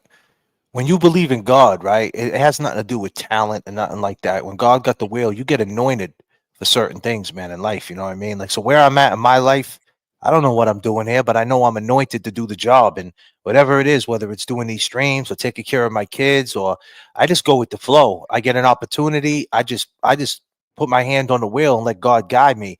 I don't get in my head anymore. I don't know what it means. I made it this far. I'm just a child who survived. I'm next couple of months, I'm creeping up to the 5th level of life. I mean, at this point, man, they say nothing good happens after midnight. I've been proving that wrong every single night because I've been going live to 5 a.m. with 500 people in the chat. So I proved that wrong. Nothing good happens after midnight for my enemies, not for me, but for them, because God got me. We're going to be all right over here. So that's where I'm at with it. But yeah, when it comes down to what you're saying, as far as asking questions, James Jackson in real time, I always I didn't really catch this until about 2 weeks ago. But in real time, when we actually put the link up, when we had when we did the open link challenge to finally get down to the bottom of this whole wiretap thing and just have a talk about it by community, I put the open link by community. So someone like yourself or DJ or Mikey or DeGlera or TB, Nurse, whoever wanted to come in and speak on it, along with the culprits who was saying how guilty he was. None of them people showed up. And in real time, James Jackson said that. James Jackson was like, you know, you guys are saying that we created a platform by opening up the panel just for the negative. But in reality, we opened up a platform for the community to speak on it from community. That's who we thought was gonna answer. You know? Right? Shit. We didn't know we were gonna get all that, and that's where it comes back to we let God take the wheel. It wasn't something, Jay, I always parallel to, it wasn't like we just walked by and seen something and said, I want to be a part of this. No, I'm sorry, disclaimer. We did want to be. It wasn't like, oh, this is cool, let me hang out. No, we wanted to be a part of it. We wanted to help. We wanted to get justice for John O'Keefe. We saw Karen Reed being done dirty. There was so much that brought us into it. But some things just can't be like we can forgive, but they'll never be forgotten. And this fantasy that people are saying, oh, well, I'm not. I heard the other day he said, I'm not going to do a public apology. That's cringe anyways. And I get it. That is cringe. That's no, why. It ain't. No. But hear me out. I get what he's saying by that because it doesn't mean shit. I want to see a face-to-face apology, and that's fine. But then, you know, I don't think that's going to happen between anybody. And that's why I'm not giving him no more, like giving them something to talk about on the internet. You know damn well face-to-face they're going to be, oh, come on, man. They're not going to do that. So I just don't even see the sense no more to go at them, but they continue to go at us. And he should 100% said a public apology to Karen Reed. That's where this is at. It's in the public. He curates a chat. He blows a dog whistle. Hey, you know, that's what he's doing. Even the way he's handling the no drama for 2026 is done in a drama way, if that makes any sense. The way he's going about it is still drama. It's still funny. And here's the thing. He's covering him and Will DeGlera are talking about Chris Albert spaces. But one thing they're not talking about is Karen Reed on CAB. They're not playing that footage. They're not going over that. They're not speaking of that. Isn't that more compelling to what punk ass Chris Albert got to say? I don't want to hear about him saying how strong he is. He's not strong. He's weak. You know why? Because at 11:58, he manhandled an ATF agent. When it comes to Chris Albert, the only thing's relevant about him is 1/29/2022. That fucking story never changes. Point blank, period. I don't care how strong he thinks he is in 2026. Let's talk about 1/29/22. That's where he has to answer to. So the fact that people are talking, using Chris Albert is a way to siding with him. I mean, Will DeGlera last night on his live, I mean, you've seen it on Mikey Jerks. He played the whole live last night. You've seen our live. He agreed with Chris Albert and said that they're stronger. Because people turned on Aiden Kearney, and he was like, that's true. So he would agree with Chris Albert. He would agree with Chris Albert in 2026. The first day, basically, of 2026, he agreed with Chris Albert. There's nothing to agree with that dude about at all. All because you want to save face. And all because all because you don't want to take accountability. So at the end of the day, his story is never going to change. If anything, if you're going to talk about Chris Albert, then let's talk about all his inconsistencies. Let's talk about how he manhandled Higgins. Let's talk about how he was the last one at the bar. Let's talk about how he lied about what time Colin came home. Let's talk about his wife, Julie McAlbert, with the 6 donuts. Let's just keep going with it. Let's debunk it. Let's let them know you think you're strong in 2026. But keep in mind, there's something that's lurking, and it's called the truth. And it's right here. But you didn't want to do that. But you use Chris Albert as content. And you think that's compelling and interesting, you and your boy Tuberculosis. But what about that interview that Karen came out?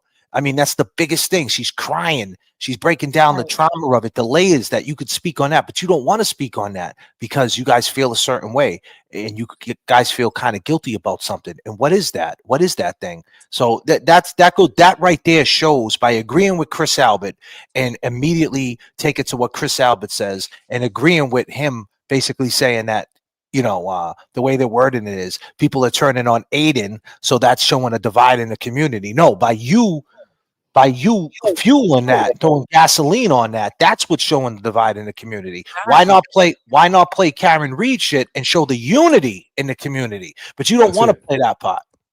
It was just a revelation of, I'm sorry. Go ahead, James. I was going to say that's just a revelation of who they really are. That just shows you, okay, if you were unsure, I'm sorry, we're going to DJ. show you. DJ, We're going to I'm show sorry. you. I'm sorry, DJ. I'm sorry, DJ. I'm so sorry. JFK, get that See, person see, out of here. See, this is what that's I'm on my chat. That's on my shit. So I can't talk, but you can. No. No. I'm talking No, about not you. We're both not guys. talking to you, DJ. So this is what I'm saying. They went as far. They went as far as a picture of my girl. Like, this is what I'm talking about. You think you're gonna take me off my game, Will the Blair, or you're not? And guess what? When we come out there as journalists, this is no threat. Just be ready to answer that question. I'm sorry, DJ. That's DJ, okay. I'm sorry. Just read the screen. That's the type of shit I'm talking about. And that's cool. You guys want to feel that way?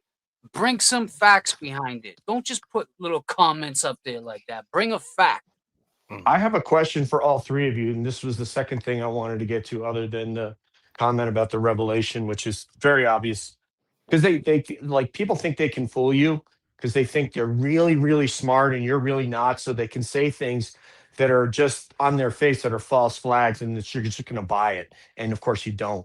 But I'm going to ask you, if there was an apology to all three of you folks, would you trust? Would that mean anything? Like, would you believe it? Would you trust again? No. I'll go first. No.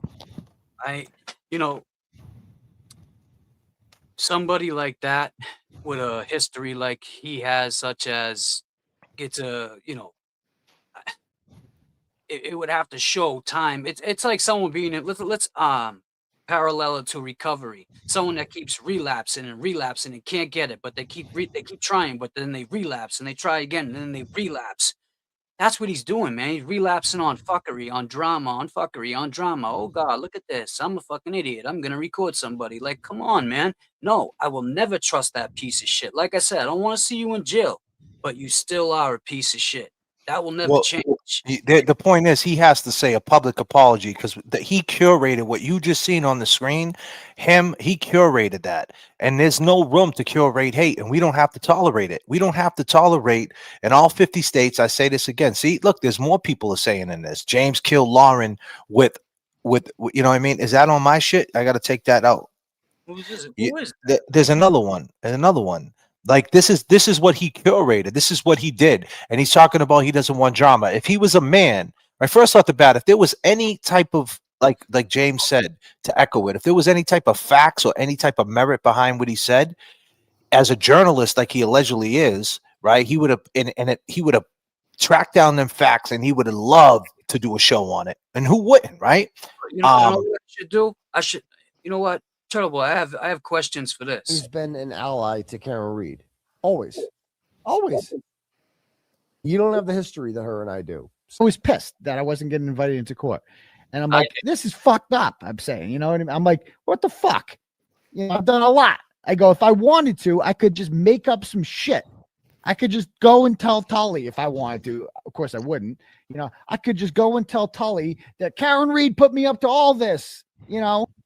But if the Commonwealth came to me and offered, like, you'll never go to jail, but you have to do this in return, right?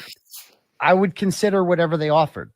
I would have to at this point. Fuck you if you don't like it. Fuck you if that thinks I'm a sellout. I don't go fuck what you have to say. Well, fuck you too, buddy. Damn. Oh, God damn, James Jackson. Damn. So yeah, answer that. And it's like, you say we're responsible for, no, you are. You had a public breakup, man. He saw you and your queen that went to court every day, right? He saw you guys walking in, and then he saw you publicly break up, and you attack her, and then it go back and forth, and you attack people. He's seen all that, man. He's seen you attack ST, the girl that sat in the front row of court every day. You don't think he remembered ST and her blonde hair in the front row every day? And then he sees you shitting on her? That divides the community.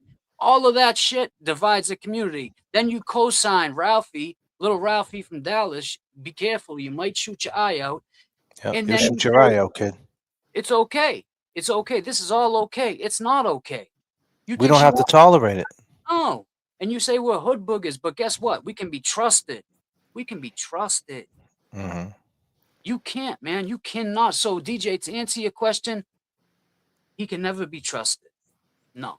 So let me run that back to DJ and B, since you guys asked that question. Let me question both of them. Would you, if he said an apology, whether public or behind the scenes to you, I don't know if you even got beef with him, but I mean, obviously, let's see. I did a live. I don't know if you've seen it, DJ, and I'll make this short, but I did a live saying there's no neutral grounds. I hope you and B know that, right? Like, there's no right now. Like, you guys landed in the right time in this, because he pulled the white flag that he doesn't want no drama. But that doesn't mean tonight he might choose violence. And believe me, you guys will be right in the fold, right? That's okay. No, I'm just letting you know, right? And it's cool. So to answer your question, like, if he would apologize to you, say on the behalf of the community, would you accept it? Well, no. Like, Bingo. I don't have a personal beef. I don't have a personal beef with him. He's been respectful of me, and I've been respectful of him. But we have had conversations up to and including 2 days prior to the event that we held. And like I said, one of the things that I find offensive is if somebody tries to bullshit me. Because if I try to bullshit you, JFK, then that means I think I'm smarter than you, right? Because if I'm dumber than you, right? That's what. So he's trying to tell me he can't move his event to another night. That's the only night he can do it. So 364 days in a year, and that's the only night he can do it. The night when we're trying to make money for Karen Reed and make up that 10-1 gap to the McAlberts. And then, so why hasn't there? He said, no, it's my right. I could do it anytime I want. So I'm like, well, how about the other? So it's been 2 weeks since the event. How come you haven't done another one? If it was so imperative that it had to happen that night, couldn't happen Saturday, couldn't happen Sunday, Monday, Tuesday, Wednesday, Thursday, Friday. So that insulted my intelligence. That's it. Well, he did that on purpose, for sure. Of course he did. And then he said to me, then you know what he said then?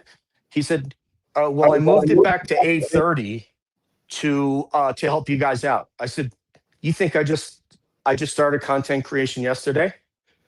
You didn't want to go head to head with Karen Reed. That's why you moved it back. You didn't do it to help her or help us to make money for her. But he tried to say that to me. That offended me. Right. That's all. I have no personal beef with them other than what they have said, like, about Lauren. That really, really bothered me. Well, that's bullshit. That's really not what happened. And that's the reason why, Tennessee, and he talks about that we doxed him and all this other bullshit. First off the bat, I never said where he lived. I never gave an address, but he knows, sooner than later, and who knows, we're going to go out there and we're going to have that conversation, and you're going to have to answer that. And the problem is he keeps ducking it. He keeps telling his little audience that, they're coming at me, they're threatening me, but he's not explaining why we want to ask him questions. He's not putting that out there and being a man and standing on it and saying, hey, I said this because I know this. No, you said this because you're a fucking parrot. Just like everybody in the chat that's curating that shit. And that's the thing. Like, that's not First Amendment, making accusations. Like I said, you could do the First Amendment and do whatever. But, I guess January 23rd is coming. That's a big day in court for tuberculosis. And I heard it's in Suffolk Superior. And, Suffolk Superior is not Dedham Superior. It's in a place called Massachusetts. It's in a place downtown Boston. It's kind of like our backyard. And, and if you think for 1 minute that you might not see JFK, James Jackson, and about 17 other people out there, right, asking you questions, and we don't care if Bradel's there, we don't care who's there, the state police, we're going to ask you them questions. So, right, you're a journalist too. Yeah, we're journalists. And that's not a threat. We want to know why. Now I want to know the next step is I want to know why, Will the Glera, if you're going to be there in Boston, you got to get off at Logan. What terminal? What are you flying? Terminal A, B, C? Where you at? You got to go to rideshare. Where you going? You can track flights, right? You do understand that, TSA. I'm just saying, Glera. I mean, goddamn, it's not a threat. I'm just saying, if you think that when you come to Beantown, you might not run into us, man, you got another thing coming. And we're going to ask you that question. And I got a new one for you. Why would you agree with Chris Albert? So you think Chris Albert is credible? You agree with him saying they're getting stronger? How are they stronger? I just seen CAB Calling all beings. B, DJ hold a fundraiser, raised $20,000 for her. How the fuck is she weak? Why are you agreeing with them? Why do you think they're stronger? On what? Because we don't agree with you? We have to be in agreement with you, so we're weak? Is that what it is? Is that the narrative? You're going to have to answer that question. Oh, yeah. You're going to have to answer the question. And TB, you're going to have to answer the question why you keep dropping Lauren Berry's name. You know what I'm saying? Are you going to apologize? Huh, buddy? You going to apologize, big man? Huh? Are you, bro? Nah. So, no, but I mean, we'll see. We'll see. Yeah, I mean, we will. And, going to court itself is stressful. Never mind having journalists out there asking questions. You know what I mean? But go ahead, B. I'm sorry. And it doesn't really matter what Chris Albert thinks, as long as at the end of the day, Karen Reed did not do this to John O'Keefe. So it doesn't matter if our side or if we're arguing or whatever personal beefs are happening. It doesn't matter. Karen Reed did not kill John O'Keefe. That's the bottom line. So we're not divided because unless you're all of a sudden saying that she's guilty, we're not divided. We all believe in the same thing. It doesn't matter if we're getting along. And at the end of the day, like I told James earlier, we're not all going to like each other. We don't have to like each other. We just have to show some respect and stay in your own lane. Yeah, that's the way to say it, Bia, right there. I mean, yeah, well, it's easier said than done, right, Bia? Because they said what they said. And I talked to James. James is my brother. You might not see him on every live stream, but we talk every day. And I'll tell you, I take total offense of what they said. Because I was there when James was going through it. I mean, he's still going through it. You know what I mean? Let's be clear. But I was there when he was going through it. I had to drag his ass to New York. I literally had to throw him in the backseat of a whip. And he blinked that he was in NYC, and he couldn't go back. And I'm like, dude, and that's you're what I here mean now. about respect. James hasn't been shown respect. That's what I'm saying. Like, we all don't have to be best friends. Just be respectful. And, coming at people and, taking shots below the belt is not cool. That's not a shot. That's an accusation. That's saying a criminal thing happened. You're talking about justice. You're talking about true crime. You're saying that it's internet related, but in reality, if let's just say there was any truth to it, which there's not, be clear, disclaimer, there's no truth. But let's just say there was anything that kind of corroborated any of their story, you're basically alerting the police. So what do you think the state police are going to do? They're not going to contact James Jackson through an email. They're not going to contact him through a live stream and through a fucking super chat. They're going to knock on his door. But I'm not even worried about that. No, but what I know, of course you're not. But what I'm trying to say is it's the intent that you're putting that out there. And, it's like, what are you doing? I thought this was justice. The first thing about justice is always not guilty before being proven guilty. Right. So right off the bat, you're saying there's some type of guilt without even putting any context to what you're saying, just to get a pop. And that shit is sucker shit. And everybody in the chat that enables that, you guys are suckers too. And we don't have to tolerate it. I seen it today. It's all that rat house media. All them, they make all these fake accounts. I seen them all in there. All the little avatars. Look, that's cute. But none of these people even knew Lauren. That's why, only person here in this whole YouTube community that knew her was JFK. So you guys speaking on her, I don't even understand. It makes no sense to me. Weird. It's very weird. Well, they try to compare that, James, into what we said about going to Tennessee. They're trying to make that comparison the same. Well, if we show up to tuberculosis' court date, it's the same. Well, he could say that because you guys are saying you're going to go to his court date. And that's the way they curate it. It's a dog whistle. He curates it to where it's like, they put these criterias up and these modifications of what's right and what's wrong. And it's crazy. And they even went as far in 2026 to agree with Chris Albert, the guy who could be, right, if not one of the suspects who killed Officer John O'Keefe. They're siding with him in 2026 just because they don't want to take any accountability of what they did in the community. That's crazy to me. But Jay, let me just put one thing in perspective here. If you look at the timing of when all this came out, it was around the time that you guys were asking questions about something that you had become aware of, right? So all this was a deflection to take the spotlight off of certain people or themselves to bring it onto James Jackson, because you guys were out here asking questions, right? So look at the timing. This didn't happen at the beginning of the year. This happened when you guys started asking questions. This was all just a game and a deflection. Right. But I think there's less invasive language and disgusting. First of all, if you're going to say something like that to James Jackson, you have to go and say it to his face. Facts. You can't say that on the internet. And that's how it was where I come from, where I grew up. That's how it was. If you said something about somebody, they'd say, why don't you say it to my face? Let's go down to the chain and we can handle this. So, so anyway, with that said, there are things that you could say without saying something that is so beyond any modicum of decency, a disgusting thing to accuse somebody of being part of the unaliving of somebody else, you know, or being any part, a third party to it, anything. That to me is, there's just absolutely no place for that. You could say something, and also the hood booger stuff is, to me, that is kind of like, it's kind of like Racist? masked racist language. It's racist language that you're just putting kind of a little opaque cover over it. No, that's a fact. And so that's very that those things really, but anything racist really bothers me. Period. Just like nobody, you can't be my friend if you literally if you have any racist in you. And I've lost friends over that. Yeah. But so anyway, that's it.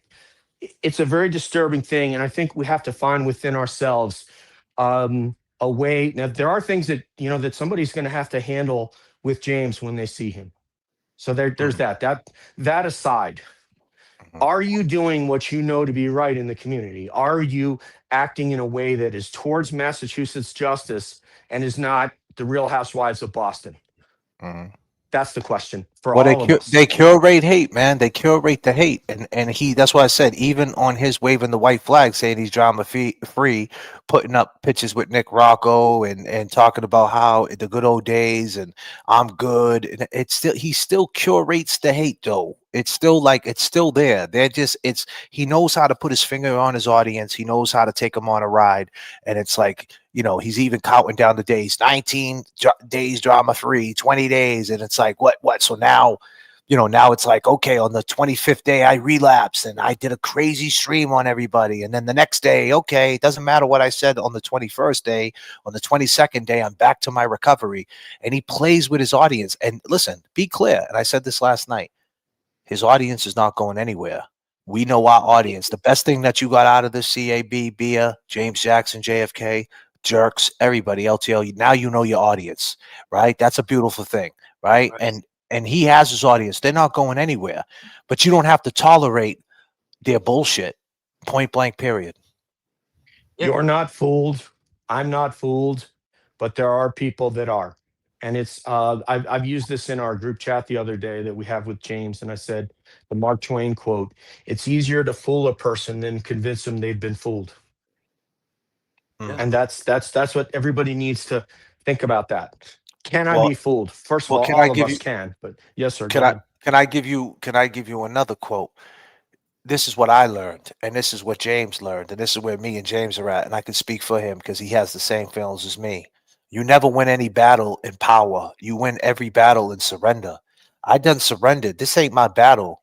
God got this battle. So, like, go ahead. Nothing good happens after midnight. Not for me. Everything's good for me after midnight, for my enemies, because God got me.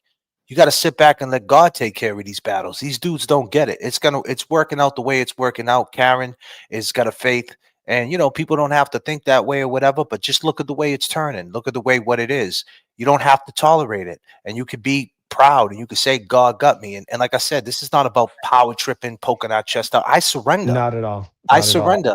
I say it all the time. Did we go about asking these questions perfectly? Was there some lives James went off the rails, JFK went off the rails, even poor Kev, we had him off the rails a couple of nights. Of course, we're humans. We're not, but there was passion there. So what did we do?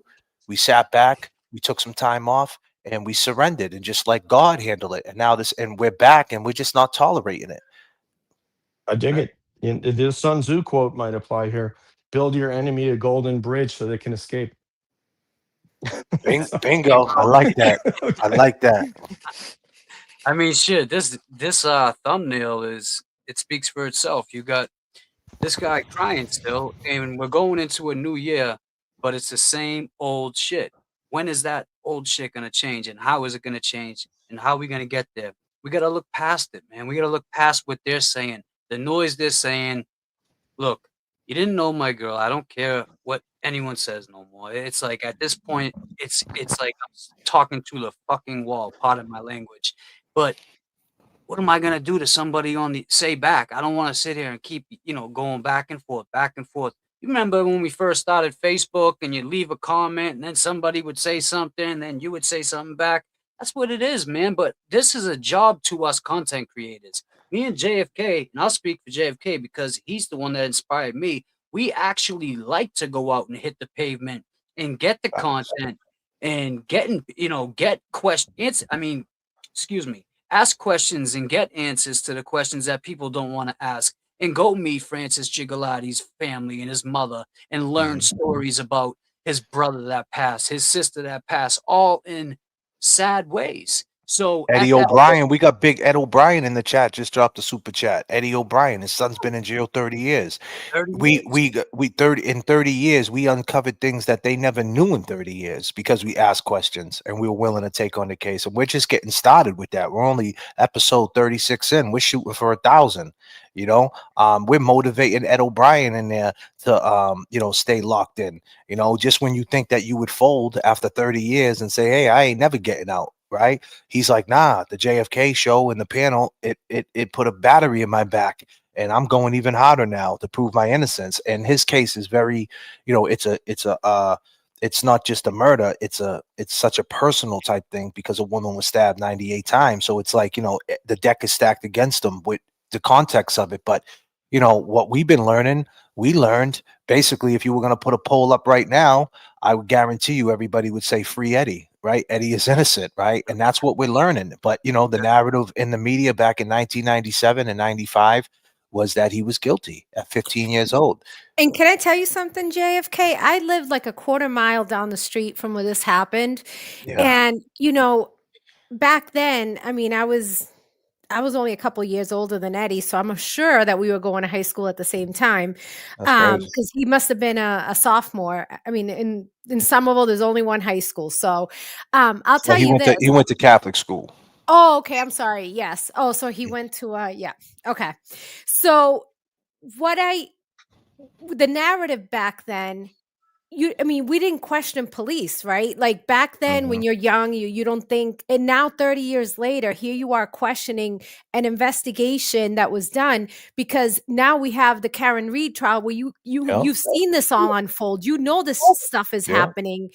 And back then the police put out a narrative and they found their guy and there weren't YouTube shows to talk about it. Right. I was also friends with Deanna Kremen. I'd love to find out what happened to her. And we're working on that too.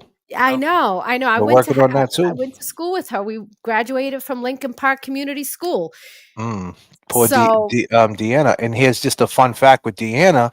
Deanna died March of 1995, and in July. So her case got buried underneath the Karen Reed case. Same DA, Riley.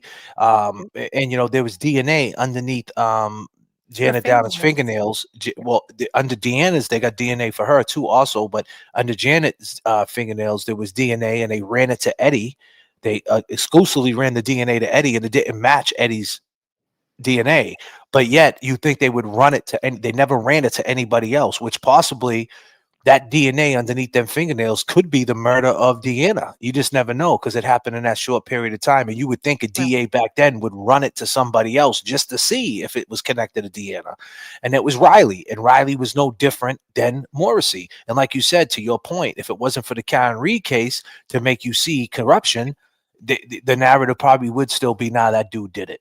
Yeah, that's a great point, Bia. And, and that's what we're trying to do, bring awareness. And that's all we've ever tried to do. But, of course, this shithead, Will Henry said it, once you start getting people and, people will come at you and just make stuff up. Exactly. That's exactly what you're doing. You're making stuff up about us because You see that people actually like us. You see that people want to engage with us and they like who we are. You don't like who you are as a person, my man. I know you don't. I met you. So Right. I get it why, you say these things behind your screen, and, you're walking your dog and you're looking around because you don't know you're going to see a couple Boston hats. You don't know what's going to happen. So you're just a timid guy. You're a piece of shit. That's what it is.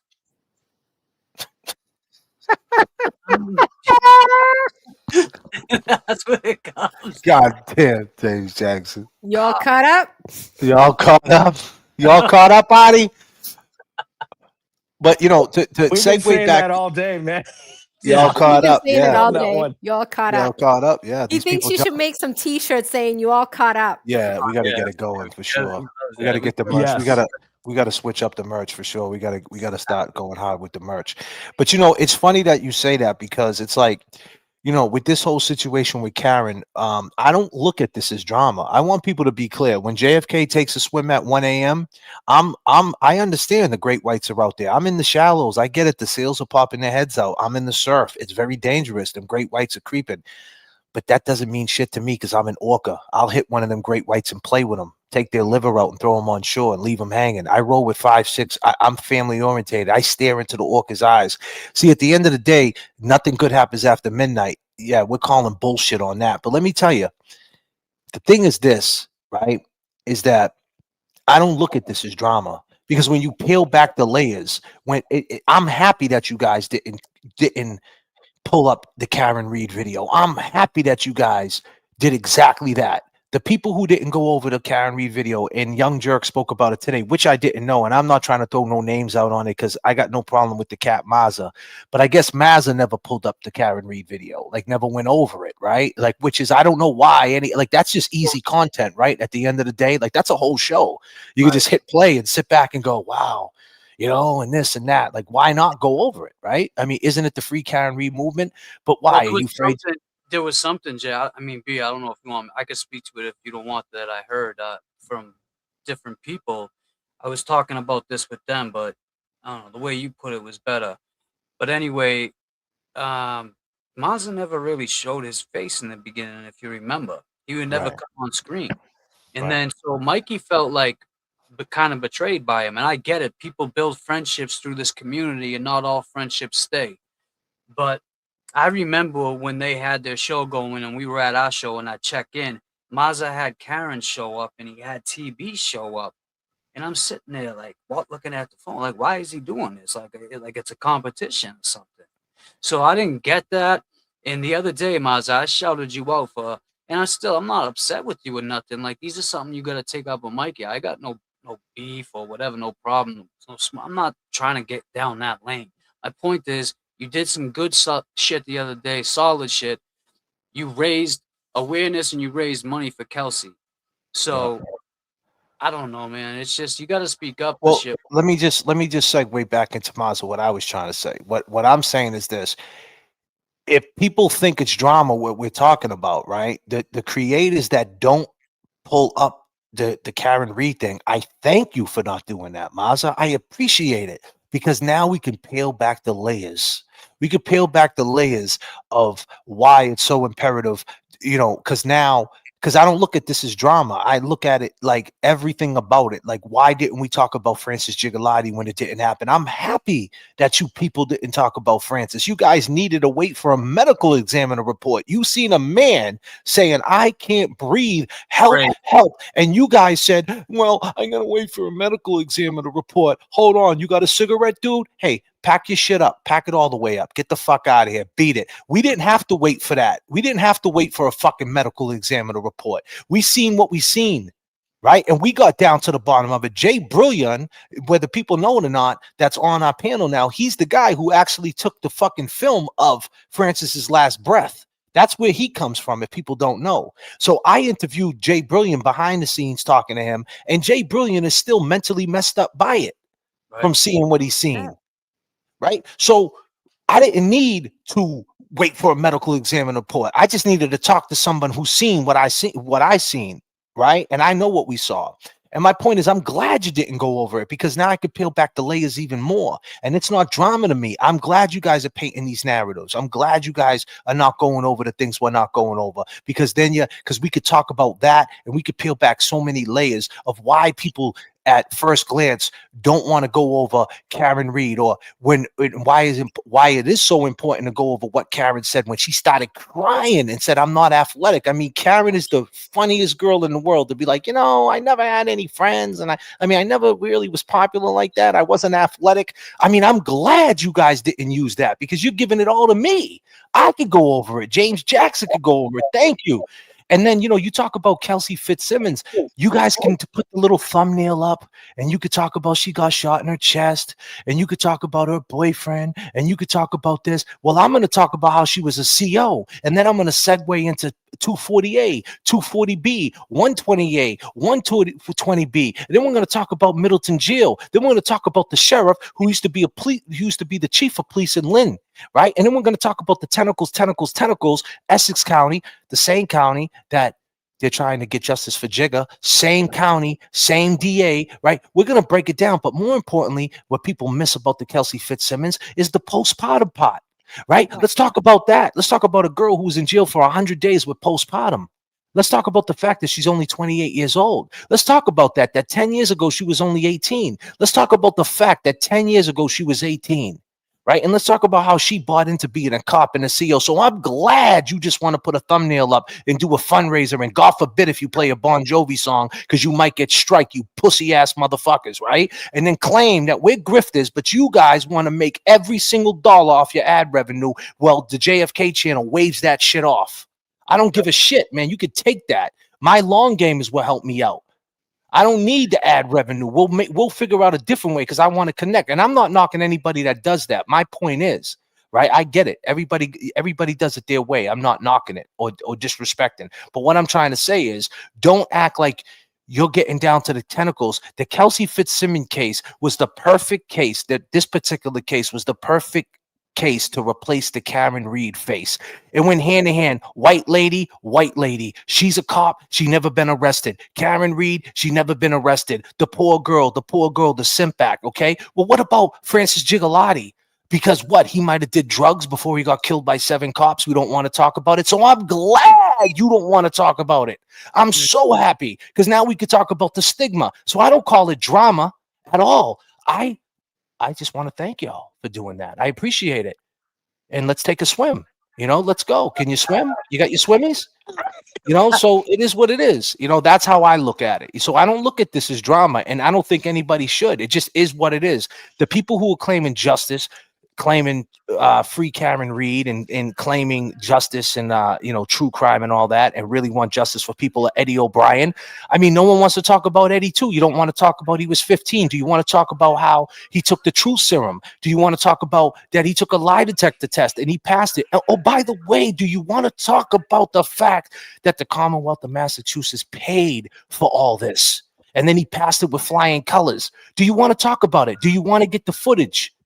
Do you want to talk to the family, right? Like, that's what I'm saying. Like, it's so easy to put a thumbnail up of Kelsey and say she got shot, they took her baby. But let's get a little bit deeper. Let's talk about postpartum. 75% of the women that are watching these channels, 75% of the audience are women, and so many of them went through postpartum.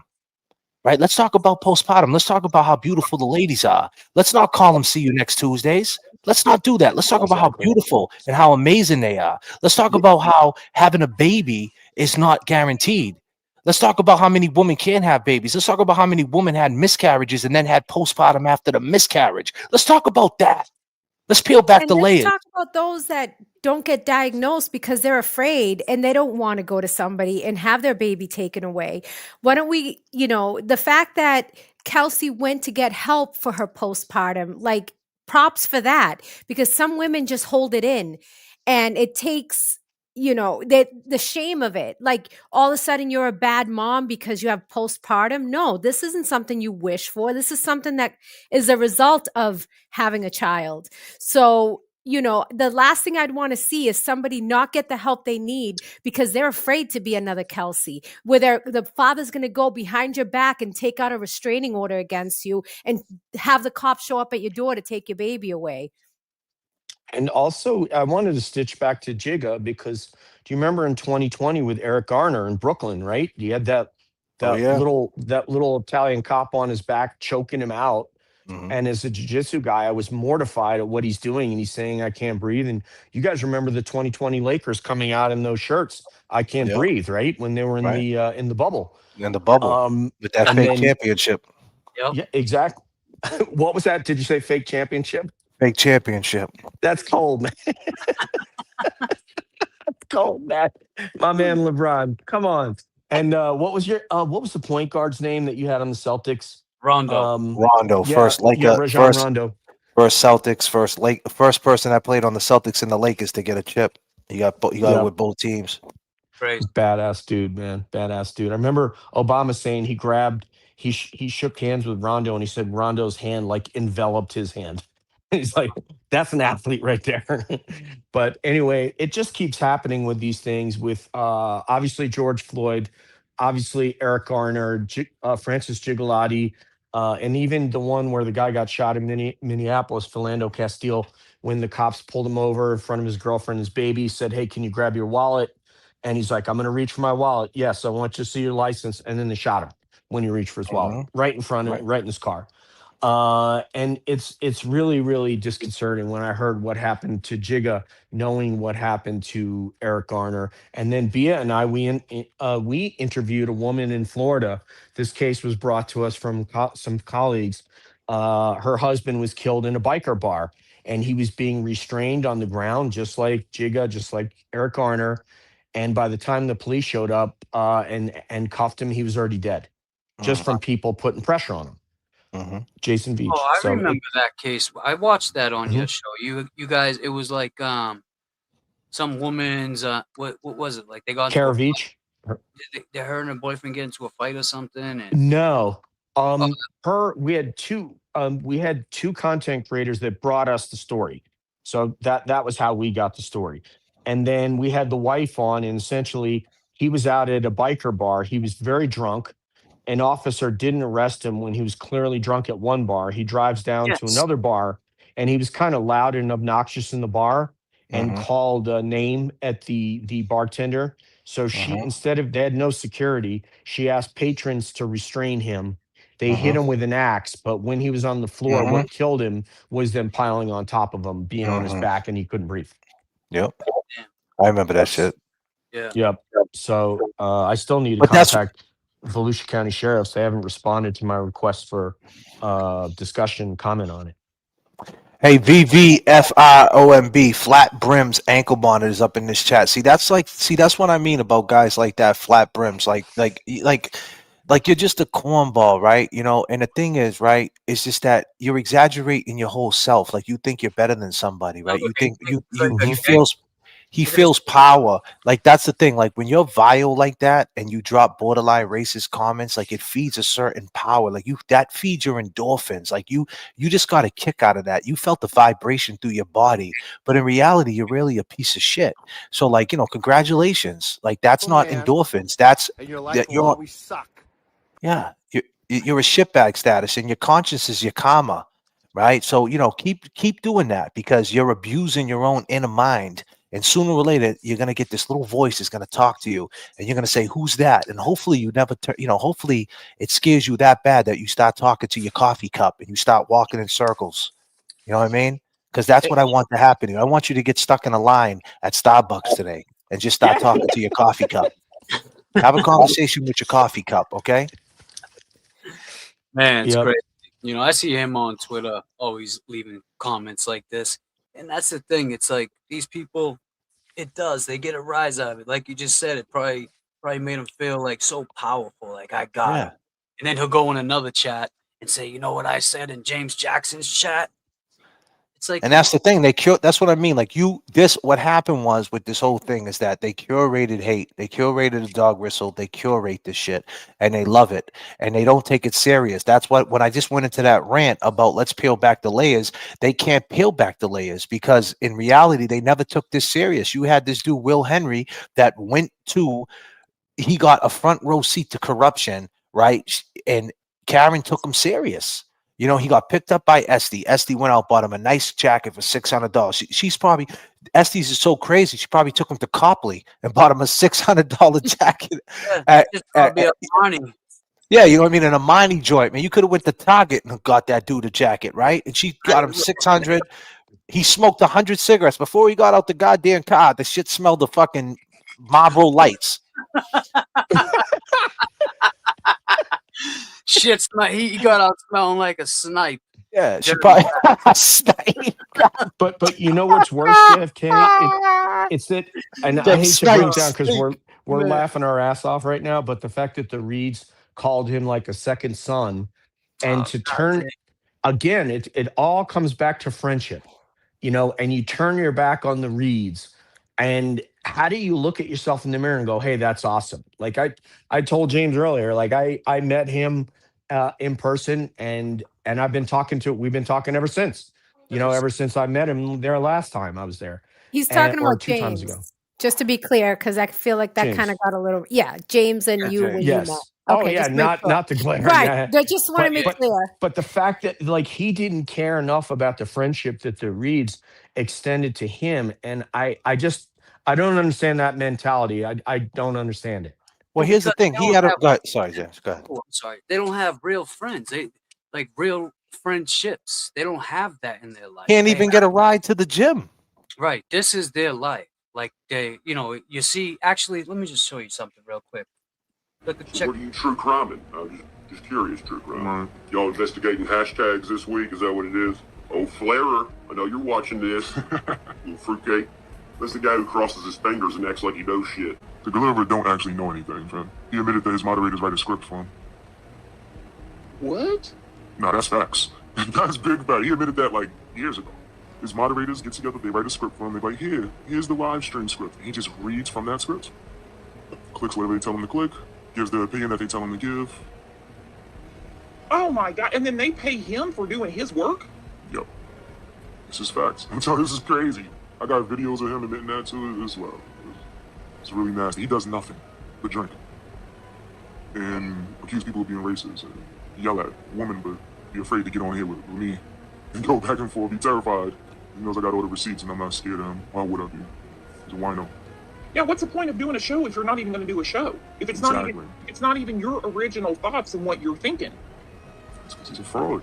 There's a lot of these. If they could, wouldn't they be able to debate? Wouldn't they be able to have a conversation and prove their opinions or anything? Wouldn't that be easy if they was actually thinking for themselves? Well, I mean, yeah. Go up and defend your opinion and be ready to get your ass handed to you. But this social justice warrior, I can't figure this out, man. Because he's the one that, sits on these panels and decides who is a tragedy pimp and who isn't. I don't know how that's possible. This dude started off as Critical K's lackey. That was his mama. She bought his mic, his camera, everything for him. And then once he seen the opportunity to throw her under the bus, then he did that. He found a new mommy called Andy from 10 to Life, he mooches off of her following, and he goes out there and protects her blindly. Like, this guy's a clown. He should not be in charge of who's a tragedy pimp or not, because he himself is a tragedy pimp. You talking about the same dude that did a live stream like a year ago saying that he wanted to self-delete and he was crying while he was getting donations? And then I called him and said, hey, if you really think about deleting yourself from video game, man, you should go to the hospital. After what all these other people said, I have friends that I've lost like that. Go to the hospital, go talk to somebody right now. And then they kicked me off. He just kept on making donations and refused to go seek help. He is a tragedy pimp. He's a grifter.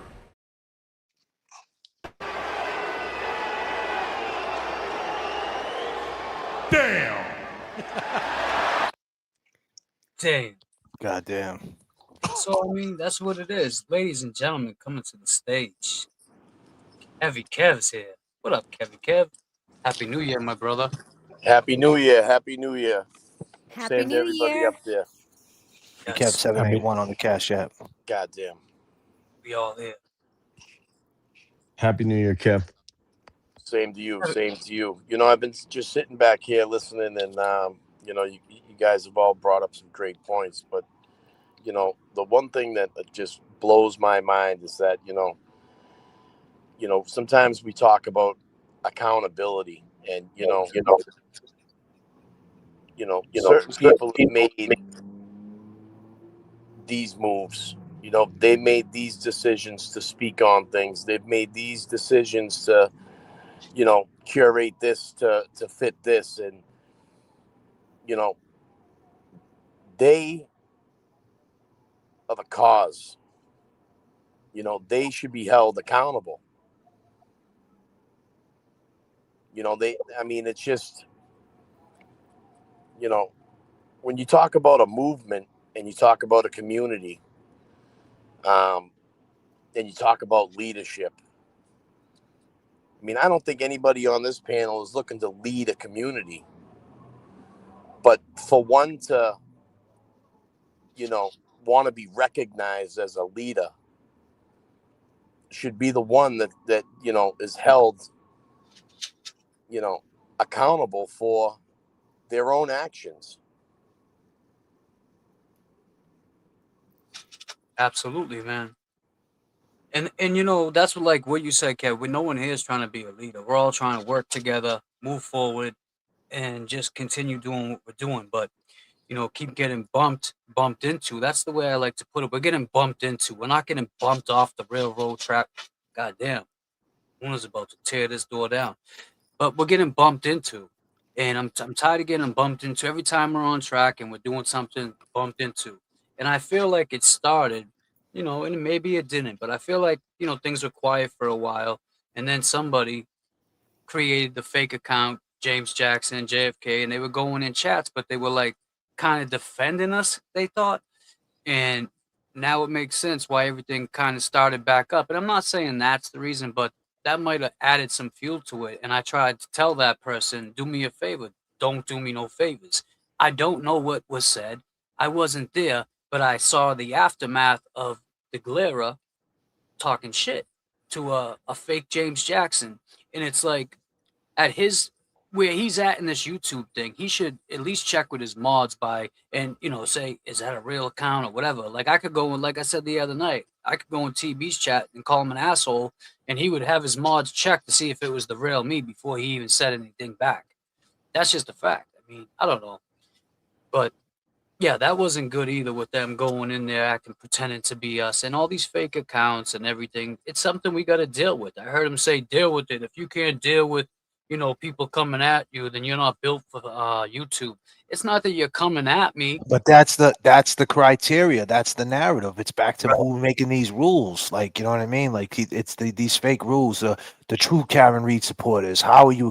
So it's basically what he said last night was, if you Aiden Kearney, aka tuberculosis, can be disloyal to Karen Reed, but you can't be but you could do whatever he wants to Karen Reed, but you can't question Aiden Kearney, because if you do, you're not free Karen Reed.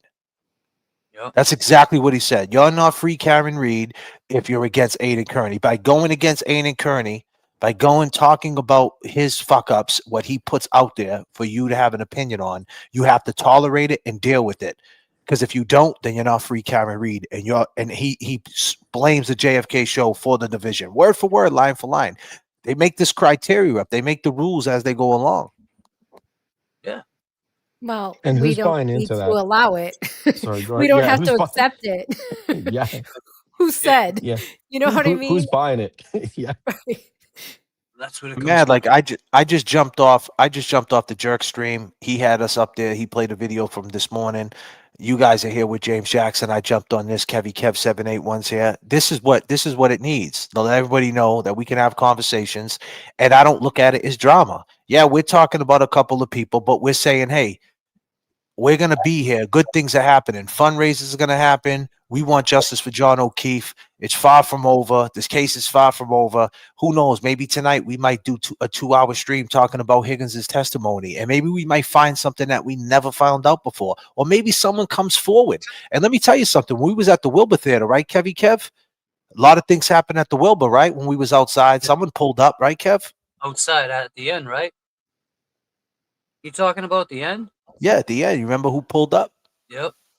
You know, so you just don't know. Like when you talk about things in a positive note and you put things into perspective and you peel back the layers, you just never know who might pop up in the chat, or someone might pop up and say something and it's a clue and you never seen that person in the chat and they say something and it puts you on a ride, you know? So it's just like, that's where we're at now. We're trying to get justice for John.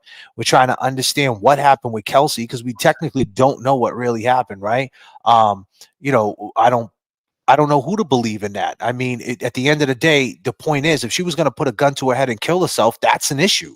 Well, she was going to kill herself. Like, that's not good. Why was she going to kill herself? Right. So let's talk about, that tentacle, what attaches to that. Let's peel back that layer. And then let's talk about the fact that the police didn't even have respect for their own fellow officer to maybe bring it down to the station and kind of like do that, do a do-over, so to speak, like, go down there and say, hey, listen, he went there, he exploited this law, he got this custody thing real fast, and, this is what's got to happen. And like, do it in a good way. They went there, calling all cars, treating her like she was a criminal, and everything went to shit. So, there's so many things to talk about. But, like I said, I don't look at this as drama talking about these people, because as long as they keep putting Kelsey Fitzsimmons and talking about Massachusetts and talking about corruption, that just opens up the door to, like, listen, don't believe these people that are talking about they care about corruption and caring about Kelsey and things like that. They won't even take a flight. They've never been to North Andover in their life. I mean, not for nothing. If I was covering a case in Miami, I would want to go to that area to kind of get an idea what it's like. None of these people even go into that area, go into a diner or anything and asking questions. They don't want to do it. They just hide behind their desk and talk about justice and use a thumbnail. And, and then that's a whole conversation in itself, 100%. And we covered that a little bit when James was taking a phone call, like I said, and he just gave us the floor for about 20 minutes. And we spoke about lawsuits in that police department in North Andover Police. We talked about Kelsey's lawsuit. We talked about Officer Catherine Gerke, who successfully sued North Andover Police. And then the hiring of Sergeant Matt Van Horn, who was he is involved in a lawsuit right now at Salem State University from a dispatcher. He is the only non-leadership member of that police department that was named in the lawsuit, and then North Andover hires him. So clearly there's a cultural issue with that in that department, which may be causal in what happened to Kelsey and their treatment of Kelsey. Right. Did anybody talk to Kelsey? Have you talked to Kelsey, Bia? No, not on the phone. I've talked to some of the admins of her page, and the paralegal. The other thing that I think is worth looking into, JFK, is why, when they went to serve that restraining order, knowing that there were guns in the house, why wasn't she brought outside, or why wasn't she asked for those guns to be handed to her before any additional action was taken? Right.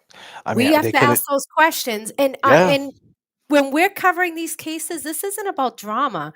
We're trying to bring awareness to what's going on in Massachusetts, or whatever cases that, we want to follow. That's not drama. Like, we're doing work here. The other stuff is just people looking to deflect because they're not covering these cases. So I'll leave it at that. But the problem is, like, people are using Kelsey's. I think it's kind of like, they're using her face as a way for content. And then they're the same people who are talking about free Kelsey Fitzsimmons and saying justice for Lauren Berry. You feel what I'm saying? Yeah, that's wrong. It's ridiculous. We gotta make sure the people who are covering these cases that have so many layers can't just let anybody cover cases. Just, who cares if they're even making money? Like, I get it, that's cool, but not all money's good money, Right. We want to know what happened that day, and want to get down to the bottom of it, and we want good info on it, and we want to talk about it, have good conversations, Yep. That's what this is about. That's what we came here for. We didn't come here to talk about other creators and bash other creators, but like I said on Twitter today, somebody gets punched in the face and they're durable, they're going to get up and punch back. That's what's happened. And that's, unfortunately, I mean, it's kind of like you don't want to start the fight, you want to finish the fight. It's one of those things. And we're here to talk about the cases and justice. And I hope this is the last time I have to talk about this stuff on air, because in the history of CAB, we have never even gone to this level. Right. And I'm sorry, DJ, I told DJ before he came up, I'm like, look, man, I'm so, because that's the thing. I don't want to drag other creators and content creators into this that don't want to get, and I understand if you don't want to get dragged, you want to be neutral. But when you see things like that, you're only human to say, come on, guys, like, Absolutely. What do you? And we're not neutral. We weren't neutral. We talked about this on our show. When you guys asked questions, we talked about that on the show, and that you guys had a right to ask those questions. And even if somebody's uncomfortable about those questions being asked, you guys are leaders. Like I said, it's kind of like going back to what Kev said. There doesn't need to be a leader in this community. There are different people leading on different things. You guys were the leaders in, hey, was there a recording? We want to ask questions about it. Boston Brandy is leading when it comes to asking a lot of questions online that are very, very courageous and well-written posts, because that's the kind of person she is. We led in putting together the fundraisers, but everybody is leading on something different, and it's us working together, stronger together. This whole thing is what's going to help achieve a goal. Everybody just working in a silo is the same thing like the intelligence community is working in silos. That's how 9/11 happens. Right. United we stand, divided we fall. And I think coming together and having these conversations is a way forward, right? Yeah. Right. Absolutely. And not just these conversations, but going forward with fundraisers and oh, absolutely. We're and, working on a lot of things. Yeah, there's a lot of stuff that people haven't seen yet, and that's the good thing. Being able to have these conversations with people and in a level of respect and hold the level and just let everybody, like right now, 1, 2, 3, 4, 5 of us up here, and we're not talking over each other. Everybody respects each other. Now, with all that other stuff, I don't get it, man. I get some now. They're saying this dude's a comedian, that he can say whatever he wants. Now he's labeled a comedian, so I'm labeled a journalist, right? I mean, we go out, we ask the questions. We were in you were at the Cambridge Side Galleria at Seaside. Oh yeah, we met Seaside. Seaside. I mean, I can't wait till they. What it comes down to me though, the same thing's going to happen with Kelsey if you don't protect that. You know what I mean? Kelsey, next people will be talking shit about Kelsey, right? They did it with Karen, right? It's like, I don't want to see that happen. I think people think they're superheroes because they did a fundraiser, they raised some money, and they think they, at the end of the day, certain, it's just crazy that people just will talk about the Kelsey Fitzsimmons case and say, Kelsey this, Kelsey that. We want justice for Kelsey just to run their YouTube channel without doing any work, without hitting the ground and claim they're content creators. And, because they went over a couple of motions and they do all that. And then, then what? Then what's next? She doesn't come on the show, or, what do you do next? Like, if the chat is curated with hate, if it does go that way, y'all ain't gonna, no one's gonna stop it, because it's just that's what they're conditioned to do. So it's just like, I just think that, we shouldn't just use a face.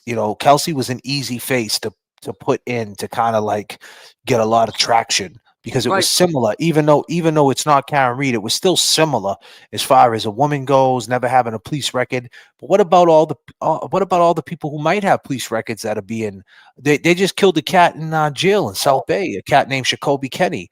In the House of Correction out in Boston. They just killed him, they choked him out and he died. We're not talking about that. He had a bad criminal record, but still he got choked out by a bunch of CEOs in front of a bunch of people. So, I mean, if you got a big platform and you claim you're a journalist and you claim you're fighting for justice, go out there and break some cases.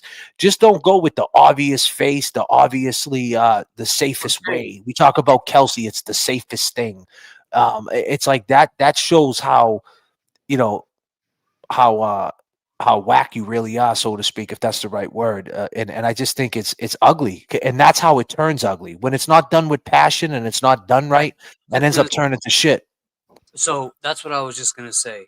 it's not done for the right reason. You're doing it because you're trying to piss somebody else off. You want to get involved with the Kelsey case because you want to try to take it over from people that have put the work in, people that have been to the courthouse, people that are pounding the pavement. There you go. That's not a good way to get into it. Get into it because you really want to see justice for her. Get into it because I remember seeing something. And I mean, what's crazy is I don't mean to give out game, but I mean, damn, man, Will Henry, it would even make more sense for someone like you who's from Memphis, I mean, excuse me, from Tennessee, right, to come down to Boston, right, jump in a rental, right, or an Uber and go to North Andover and put your camera on and be like, yo, you never been there in your whole life, and just walk around and talk about what you see. You know, that to me would be like, you know, interested to see, like, because someone like B, she's from that area, like me, like we know North Andover is no different than this place or that place, you know. But it would even be better if you're not even from there, like, and they're not even taking that step. So it's just like, if you're gonna call yourself a creator, do me a favor and start creating some content, will you? And how about this for basics? If you're going to go on a panel, know what your subject matter is and do your homework on it. Well, listen, I'm guilty as charged because no, I'm being very specific to what you guys are talking about. So, I mean, you know, once I get it you're going, going to go on a fundraiser. Yeah.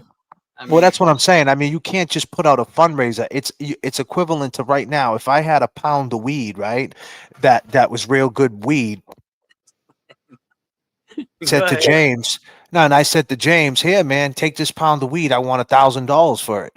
But everybody in the neighborhood wants it. So before James blinks, it's gone. And there's $1,800 in his hand. So he gives me the 1,000. He made 800. It's the same thing with the Kelsey Fitzsimmons. It's a hot case. You say fundraiser, everybody throws money.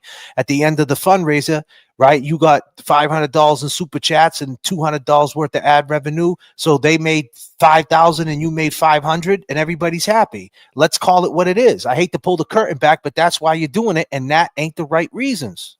Right. And like I said, you're getting into it because you're envious towards another content creator.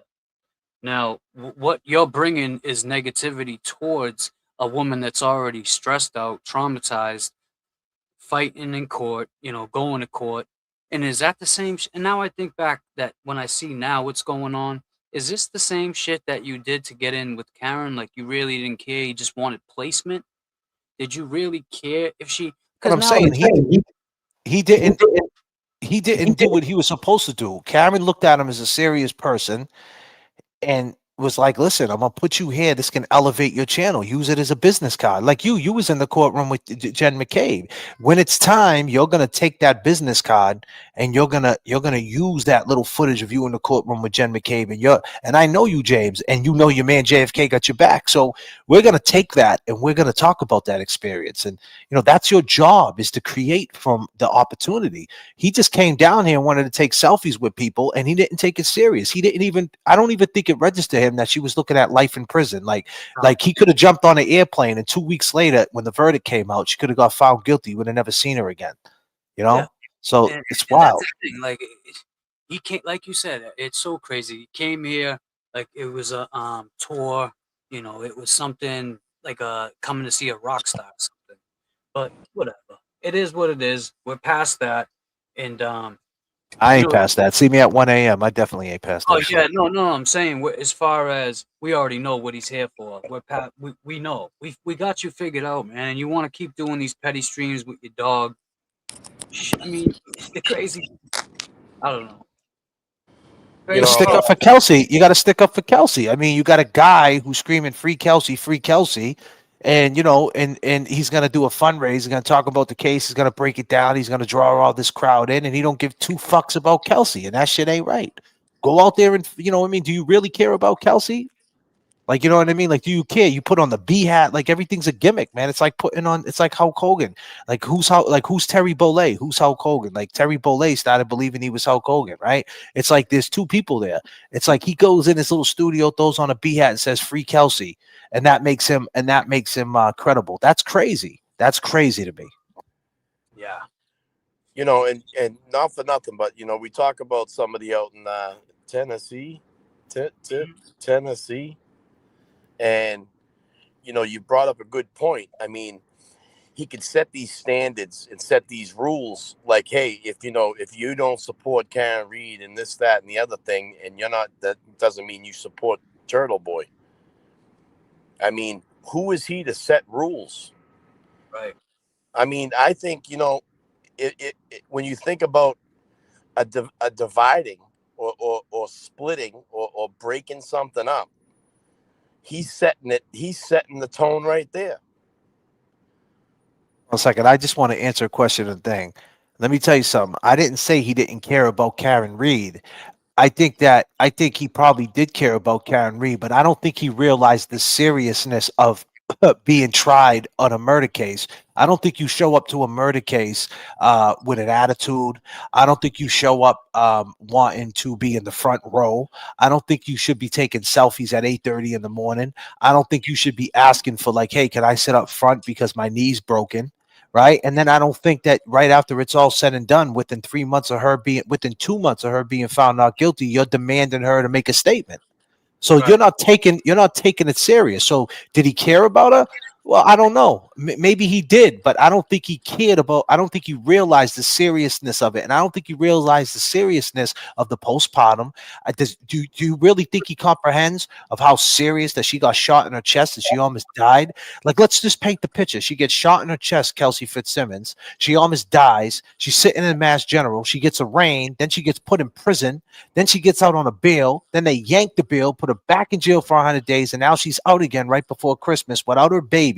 She used to be a cop. She used to be a CO, right? Like, are we breaking down that layers, or is it free Kelsey? Here's a fundraiser. I need money for rent this month. Like, let's just keep it real. So I don't know if he knows the seriousness of it. Right. It's what's your intention? Do you have an intention to make? Do you care? Like, if you want to do a show that really resonates with you, that touches your heart, that you're passionate about, or does it have to be something that generates revenue? And if the answer is B instead of A, then you really need to think about what you're doing. Because, like you said earlier, we're playing with people's lives, with their emotions, and it's not fair to sell something to your audience that's not genuine. Let me just say one more thing. Well, let me say one more thing to this person. I'm sorry, right? I'm sorry. I don't mean to hog the mic, and I'm good for that shit. So I'm sorry, guys. But let me say this to that person who's saying that I can't even find it now, right? It's still on. Oh, she says something else? Yeah, something about it blew up people. Let me tell you something. Let's break it down. There was a boom, all right? There was a boom. When that first trial came on, it was selling itself. All you had to say was Karen Reed. It's no difference. If you go down to the Boston Garden during the finals, right, and you got Celtics t-shirts, they're going to sell. Right. Is that because you're special, or is it because you got t-shirts that say beat LA? Right.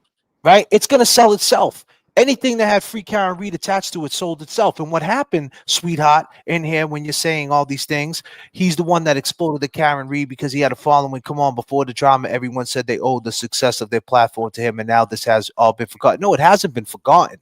The fact of the matter is that it was a boom. He got way more followers, way more subs behind the Karen Reed. He made money, and he gained followers, and he monetized a lot off her prosecution. And the fact that that's the part that he leaves out, that he didn't monetize off her prosecution, is bullshit. And keep in mind, you do a fundraiser, it wasn't hard to ask for money when every single day people are watching the trial. But when the trial went away and there wasn't, and now it wasn't a boom and things were getting quiet, that's when he went into who he really is. And you know what he really is? He comes from drama.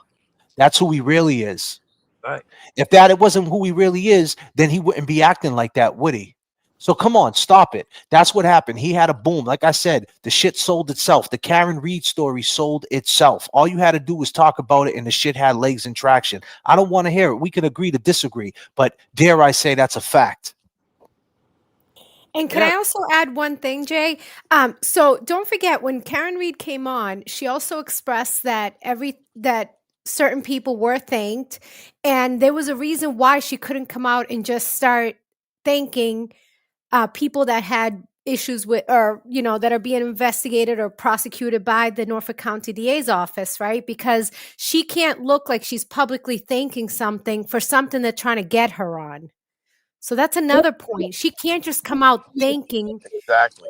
those There's that are demanding thank yous. there's another point I wanted to make too, that you and I have talked about extensively, Bia, and that was that when you look at the optics, you look at what this is not a thing like, hey, we could go and do 5 nights at the Bach Theater and make X amount of dollars. And I've discussed this with Brother Counsel and others. The first thing that would happen, and other attorneys as well, that's right. The first thing that happened is that the opposing attorney is going to say, ladies and gentlemen of the jury, before I even make a statement, let's roll the tape here. And it's going to be that individual arm in arm, raising their hands in victory like a political rally, and applause and standing ovation, the whole 9 yards, and go, ladies and gentlemen of the jury, this right here is Miss Karen Reed, and you can see how traumatized it is that she's trying to make money off the death of her boyfriend. So with that, and then you could just go into your whole diatribe, and just the way that Hank Brennan played those interviews of her with the different news organizations, so would he have done the same? That would be absolute insanity for her to do any kind of a media tour. Yes, you mentioned that. And With you know who him or mentioned otherwise. But you know who mentioned the sound bites before that? We mentioned the sound bites before that. Before the second trial even came out, we got backlash because we kept saying Karen Reed needed a new sound bite because they were going to play old sound bites that incriminated her. So why not make a new sound bite? And our whole thing was this: make a new sound bite, because where Karen Reed goes, people follow. So if you make a new sound bite and say, hey, everybody, check out the waterfall video. Now that sound bite's out there. People go back and look at the waterfall video. The point is, what did you add to the Free Karen Reed movement other than take it from it? You know the saying that John F. Kennedy said, it's not what your country could do for you, it's what you could do for your country. And I like to say it's not what hip hop could do for you, it's what you could do for hip hop. That's where JFK comes from, my version of it. But the point is, I don't take from nothing. I try to add. I sat back and I broke down the waterfall video every single day. And then we went and reenacted it. And by doing that, and I hate to say that, you know, I hate to say this because everybody was saying they just keep hanging their head on it. Well, possibly the alleged murderer called our phone line. The alleged murderer, the guy who possibly red-rummed, unalive John O'Keefe, called our phone. An ATF agent / murder suspect / murder witness called our phone. Lying about his name. And because we went hard what we believed in, we try to add something to it. We didn't just sit there and say, we even questioned Karen and all you haters out there, because James leaves a lot of his chat open to the haters, and I love it. A lot of you haters out there, damn, JFK used to say, oh, you know, are you going to ask Karen now about the conversation from the waterfall to 34 Fairview? It really doesn't matter now because she got found not guilty. But honestly, for my own selfishness, I would love to know that conversation because I still want to know what happened to John O'Keefe. I want to know what he was acting like in the car.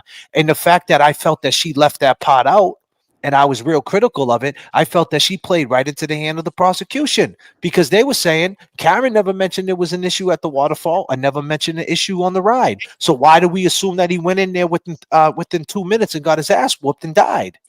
So I'm like, damn, why don't you just say what happened in the car?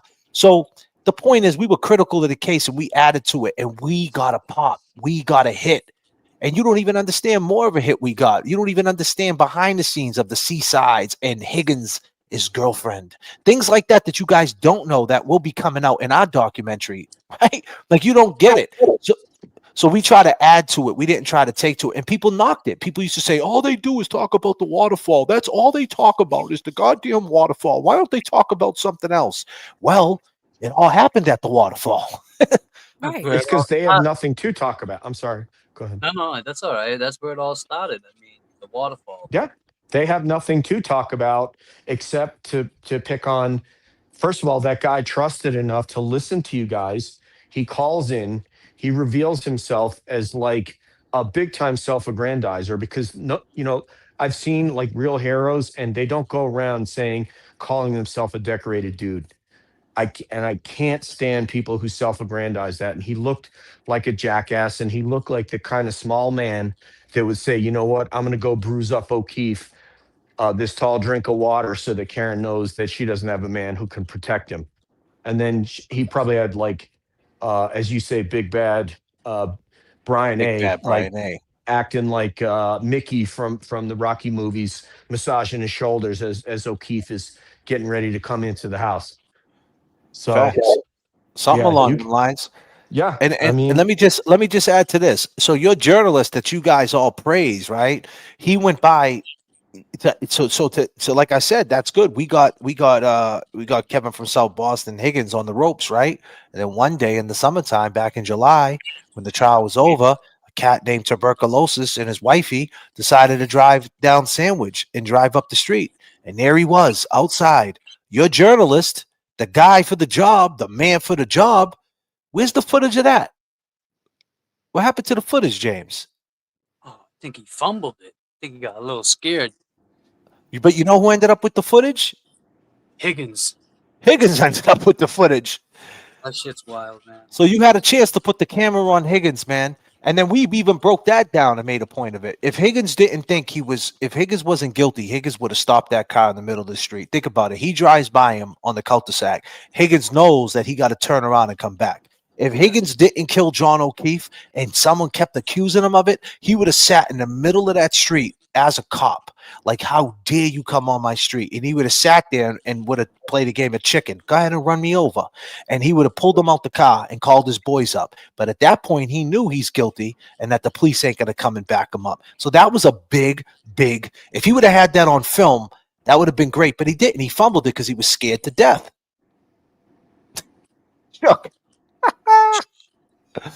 Let's get out of here. I gotta go. And I have the same exact. I'm sorry. Was that you? Yeah. I just said mic drop. And I have the exact same opinion as you about the house. I've felt for a long time and have said on our show, I think that they felt that they committed a felonious act, and that if O'Keefe recovered, that he would have told a different story than what they were going to tell. And I agree with you also. They're cops. They clearly could have explained this away. It's what the Alberts do in Canton. They explain things away, and they're forgiven and they're covered for.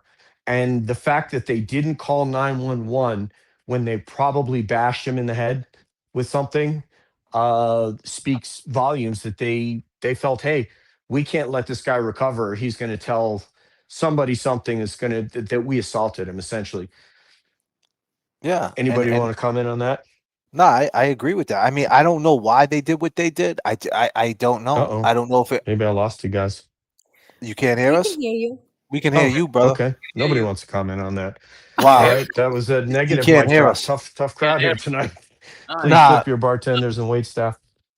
Oh, God damn. Mute him. Well, listen, I gotta skate up out of here. But yo, thanks for having me, James Jackson. I'm sorry if I took up some mic time, man. I'm just passionate about it. You know I'm passionate. Okay. If you can hit it a little early tonight, let me know. I mean, maybe I'll try to jump on. Poor DJ still talking over there. He's still talking. Yo, let him can be. Can he hear you? Because last time I just texted him. Oh, I don't know man. what happened. DJ, actually, I'll remove. He come back in. DJ, you want to go for a swim later? Everything I said, I meant to say on air, so it wasn't. Can you hear it? It wasn't in error. Can you hear it now? I think he's talking to her in the text. I can't hear anybody else except Bia. Oh, DJ.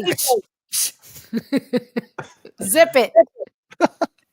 Listen, let me get up out of here. I appreciate you, James. I'll talk to you soon. Bia, thanks. Great seeing you. Thanks for having me, guys. Good to see DJ, DJ, you can't hear me right now. I'll give him the message. DJ, hold on a second. DJ, you all caught up? There you go. All right, yo. Peace We'll and do love, this yo. again soon, Jay. Let's do it. Peace and love. Yes. Peace and All love. right, peace, Jay. Can you hear us, DJ? Are you there? I can't hear anybody, so. Damn. Oh man, DJ. What, Kevin? I We should lost leave him? studio and come back. Let me try. Yeah, try leave. I love how he talks as he's doing it. I know. Hold on, Luna is talking to me too.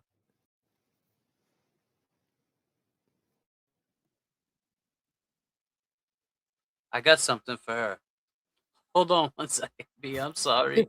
No Beers, problem. you can take the floor. Beers got it. I'll take the floor. I got you, boy. Yeah, tell me what you think of this song. I know you're not into the What do you mean you know I'm not into what? I'm a Somerville girl. I'm into all the music. So drop it.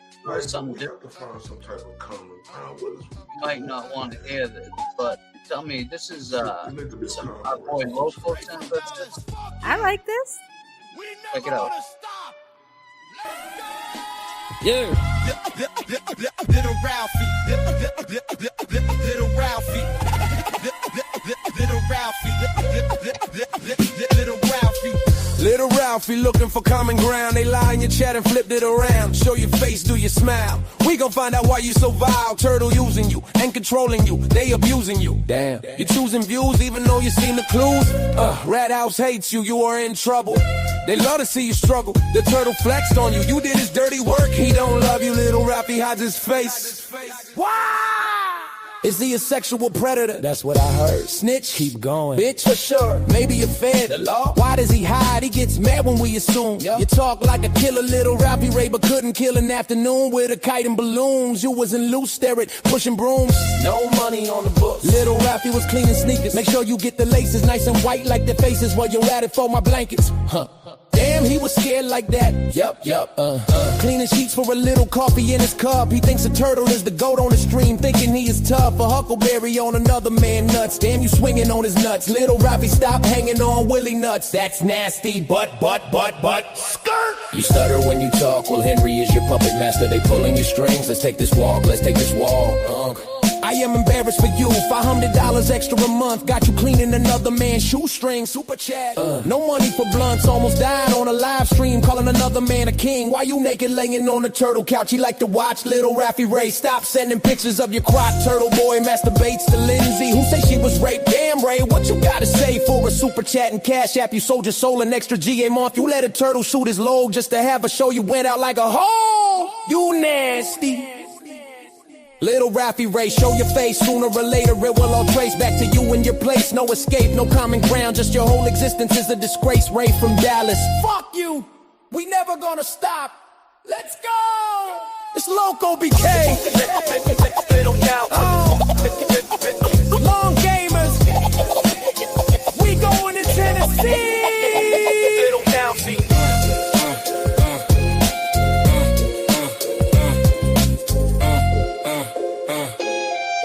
You're a little man, and your life will always suck because of you. You're a rat, and you're not ruining my life because my life is still fucking good, unlike yours.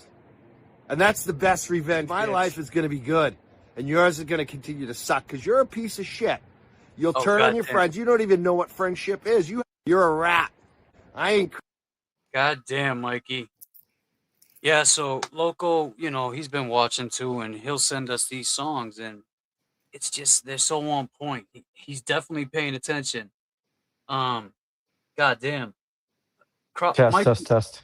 Yeah, you Can you hear us? Can you hear I us? have good audio now. Before I couldn't hear anybody.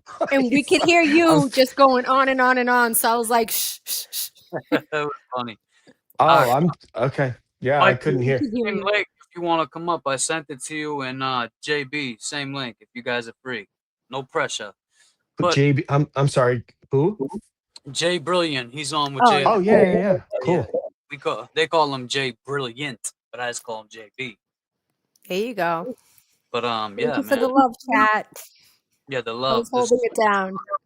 And that's the thing. Like, there's no people they think that all the love is gone. After my lives, I'll see like you see, like JFK said, I don't really block people. I let them come in, talk their shit, whatever, because it just shows that when people try to blame us for shit, it's like, all right, well, you expect me to just take I get it, take the higher road and not say nothing back, but I mean, to come in with the picture, especially that picture, it's like, man, you really are a piece of shit. And I feel like whoever's doing that would never say it to my face. They would never say that to my face. So, what am I supposed to do when it's online? But other than that, I mean, I think we all got our point across today of what the next step is, where we're heading, where we're going. and what we have planned. We have planned so much. Just think about it. I mean, what it was 3 weeks ago. You had this Yeah, the fundraiser. 19th. Yep. Okay, and then we have. I mean, they're gonna be coming back, Yep. back, back. And this is what people We're don't working understand. too. Yeah, we are working too. That's a fact. We are working. Yeah, we have the two events and the one in-person event. We got to solidify that one aspect, and then it's gonna blow up. It's gonna be so amazing. It's gonna be a next level event if we're able to solidify this one aspect. Oh yeah, that's gonna be great. I think Yeah. that'll happen for sure. I think so too. Yeah. Just knowing the person, he loves that's his job. That's what he does. So he'll definitely take to that. I'm pretty sure of it. Okay, that I will be front row. I might have to That's fight you for that front row. yeah, I know, no kidding, man.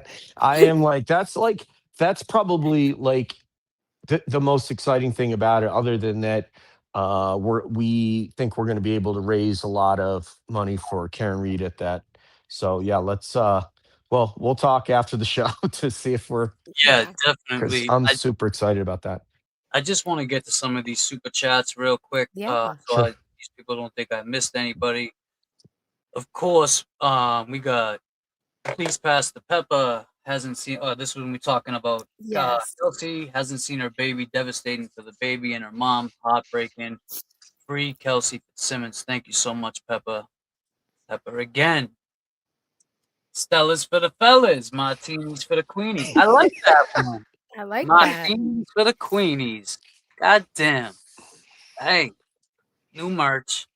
Stella's for the fellas. But you know what? If we put a Stella on there, we'll probably get copyright. Becky G, hated or love it, the underdog. Hera. What's up? Thank you so much, Becky G. Mama J's.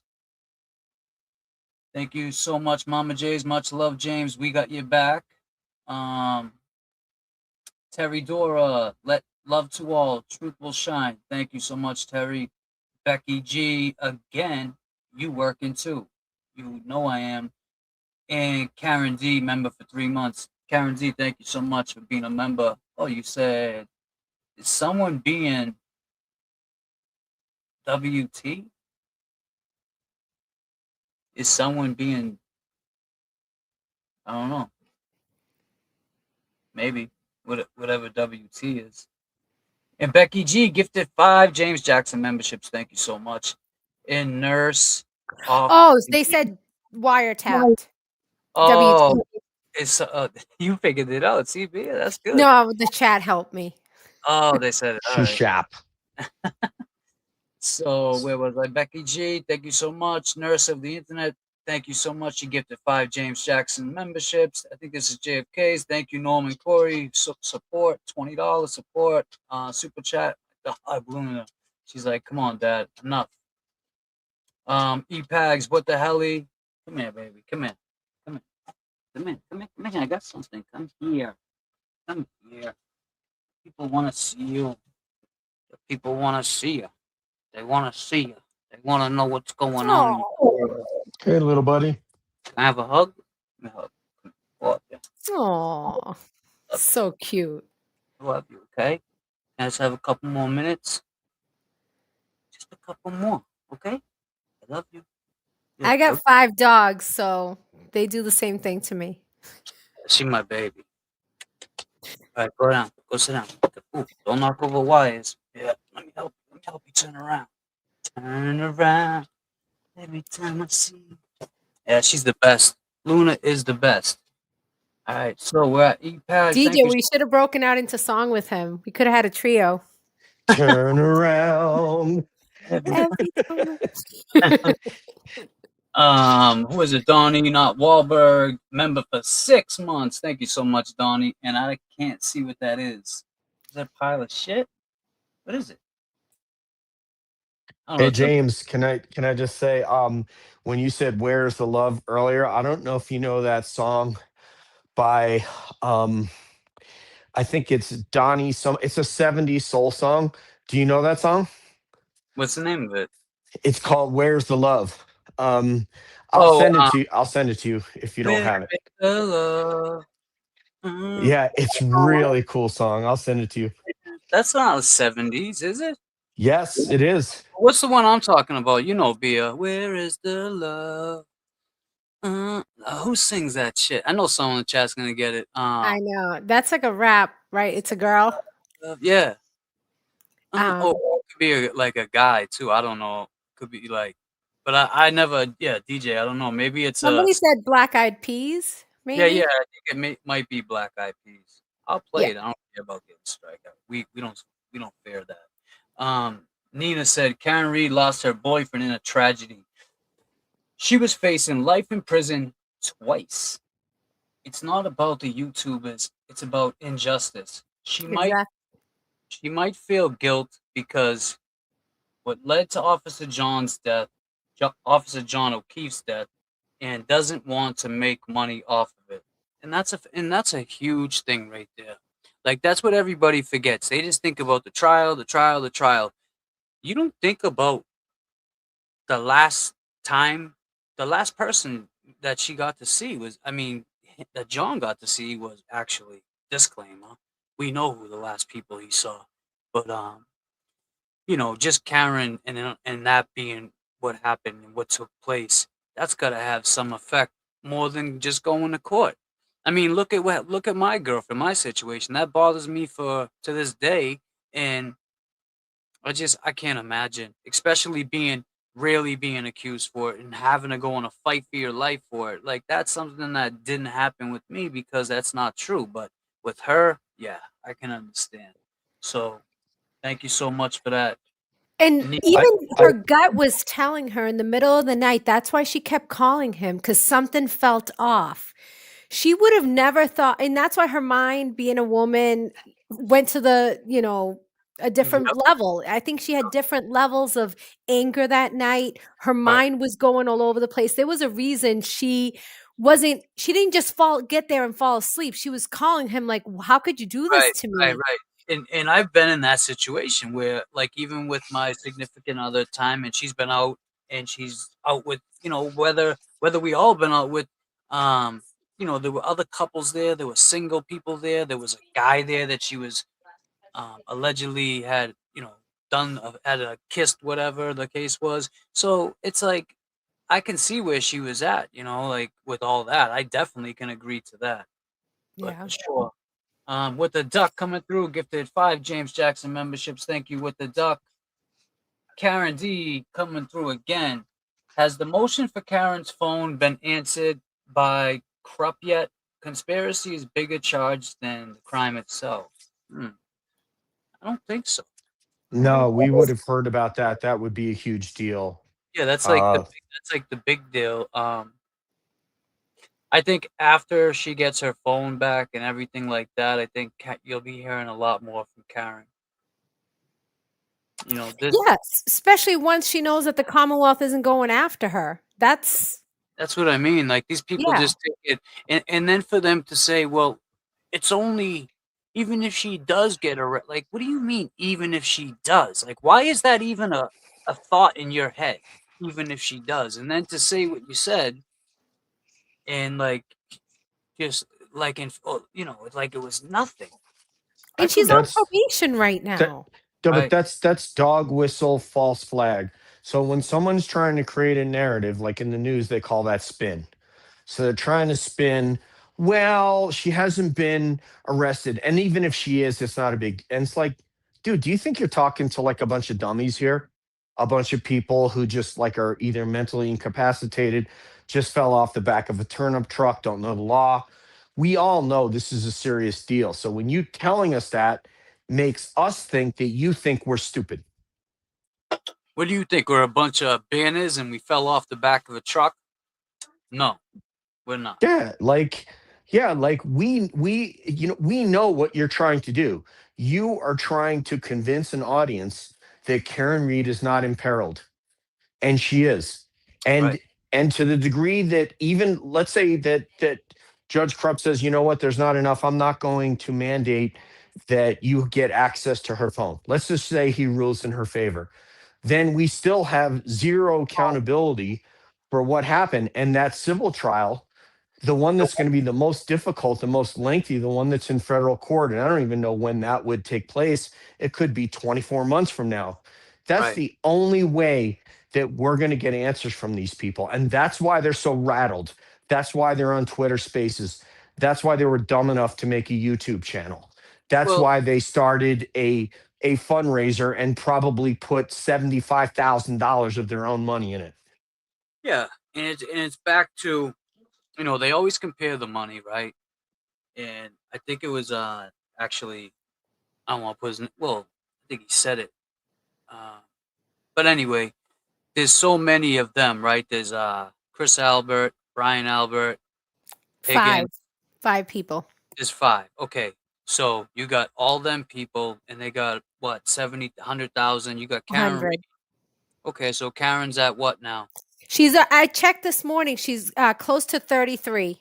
Okay, so she's at 33 by herself. So you got to divide 100,000 between 5 people. So that comes to what? 20. Yeah, they're the same. She has more.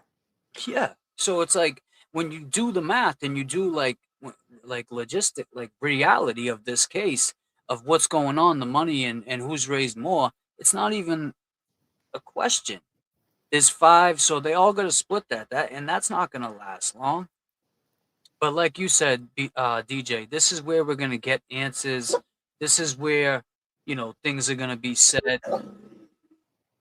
Hold on 1 second. I don't know how she got back up here. I thought someone was taking. It's crazy. And by the way, if I could just throw this in, I sent you that song.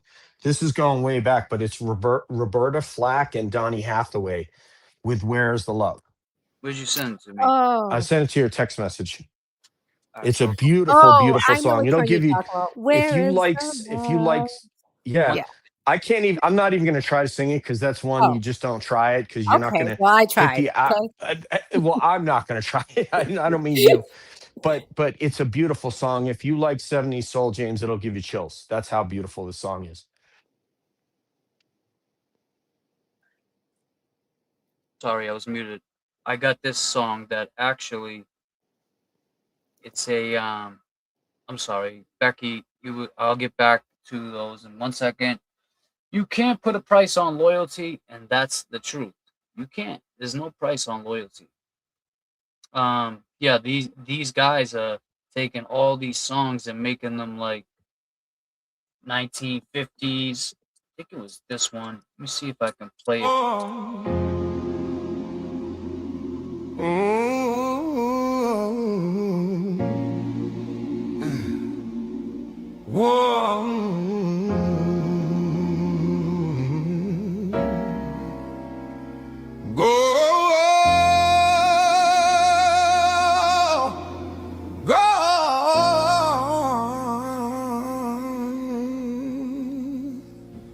Go, shorty, it's your birthday. Yeah!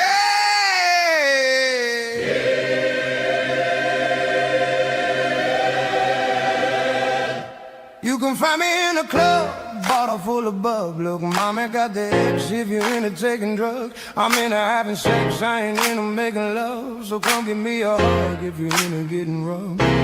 When I pull up out front, you see the bands on dubs. 20 deep in the spot, 29's in the club. They heard I roll with Dre, now they show me love. Say like hoes wanna fuck, they can get enough. Ain't nothing changed, G's up, hoes down. Roll that weed up, exhibit in the back. I got hit, but I don't walk with a limp. They love me like hot coast to coast, don't slip, fully focused. Money on my mind. Shit's crazy, huh? Money. Yeah, was that you singing? Oh yeah, I wish. Love it. Yeah, I me was too. sitting here dancing in the background. Yeah, that's my outro. I love that. I found this guy on. Before I found him, you didn't get striked for his music, but he's become so popular that they're like letting this fly as his. It's so weird how I mean, he basically took that song and just put it into an AI, and it came back out like spit it out like that. He did a couple Eminem songs too. I think I have one mixed in there. But ladies and gentlemen, Jay Brilliant's in the house. What's up, Jay? Happy New Year, What's going on, brother. James? Happy New Year. Jay. Chilling. Nice Hi, to see how are you. Nice to Hey, see you Jay. too. How's it Well, you going, can't man? see me. I'm on my phone. I'm on my phone in the car, so I'm not gonna show my face right now. That's all right. It's you got DJ from Calling All Beings. You have Bia from Calling All Beings up here saying hello to you. Your first Nice time. to meet you guys. Good to Yeah. meet you, brother. Nice to meet you. Dig what you're I've heard a doing. lot of good As things I, about you guys. what's that?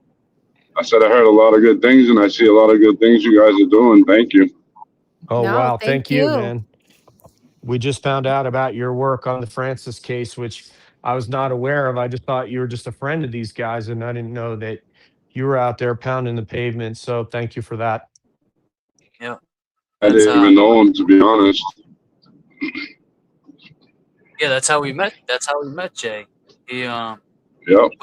and then the next thing you know, and that's how it happens. Friendships they come together. Same people kind of get along, and I didn't really see that with a lot of people. There was a lot of people that they didn't want to talk to you. They felt like either better than you, or it's just weird, man. Weird behavior. Especially at our age too. You think when you get older that it would just be different, but It wouldn't be like high school, you mean? yeah, Like the lunch table? Yeah. yeah. But like we illustrated earlier. With that whole Jiggy situation, I didn't even go public for a long time because of what happened to the other kid who recorded, and I already had a situation in Haverhill with the police back in 2017. So, I felt comfortable with JFK. They welcomed me with open arms, and that's where I opened up about it. And honestly, it was probably the best thing I did. And you feel good when you're speaking about something that you're passionate about. So, and you Well, saw it firsthand. You see what I'm doing with Eddie O'Brien case. I'm real passionate. Good. Then you're our kind of people. Right. Because I got one of the witnesses' DNA and a letter to release his client privilege with his attorney. Wow. That's impressive. Yep. And I did it all by the book. Recorded everything. Didn't he knew I was recording. He made him aware, everything. I play by the books. I'm not no. I won't say his name, but he did a story on me back then too. So me and him got something coming soon. Oh yeah, he did. I mean, who hasn't? It's like, and that's the thing that was sad with Francis' whole case. Just because drugs were involved, it was like he was kind of just left to the side, and nobody gave a shit. Like, oh, just another addict that should have cuffed up. But the crazy part about that whole thing was he did try to cuff up. I mean, he didn't. The first cop could have cuffed him up, but he didn't try to cuff him up. He just sat there and kept. Actually, I don't know if I have the footage. And where's the de-escalation? Where was the de-escalation and talking to him? Right here, I think. Go ahead, Mr. Jackson.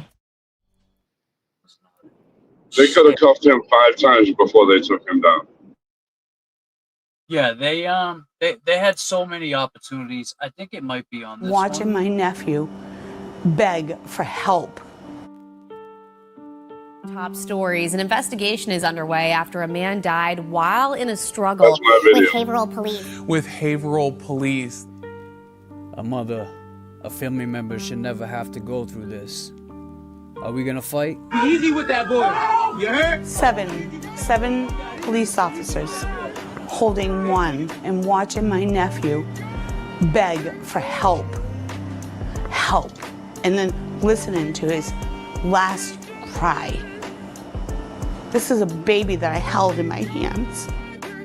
We gotta do better than this. 7 cops? Nobody should have to live through that. To take down one man? The DA's office says he had been running through Haverhill. Watching my nephew beg for help. Top stories. An investigation is underway after a man died while in a struggle with Haverhill police. With Haverhill police. A mother, a family member should never have to go through this. Are we gonna fight? Easy with that boy. You heard? Seven police officers holding one and watching my nephew beg for help, and then listening to his last cry. This is a baby that I held in my hands. We gotta do better than this. 7 cops? Nobody should have to live through that. To take down one man? The DA's office says he had been running through Haverhill, quote, erratically and became unresponsive and later died as officers tried restraining him. He was running for help. My could've nephew taken him needed down help. right there. Enos is Gigalotti's next of kin and says she hasn't gotten any answers from police. Nobody has contacted me. It's like they don't even care. They haven't let us see him. They did an autopsy on him.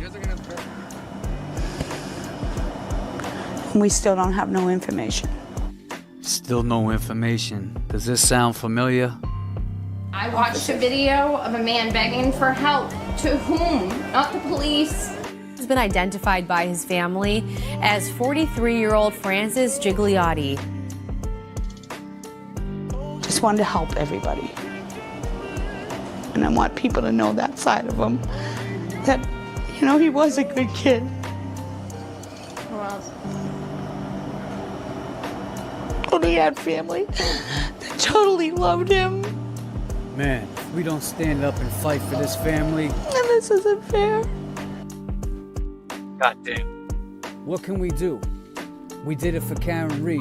Our top stories. An investigation is underway after a man died while in a struggle with Haverhill police. The man has been identified by his family as 43-year-old Francis Gigliotti.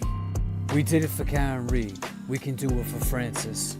Francis Gigliotti and his family need justice. Let's do it. R.I.P. Jigga. We got your back.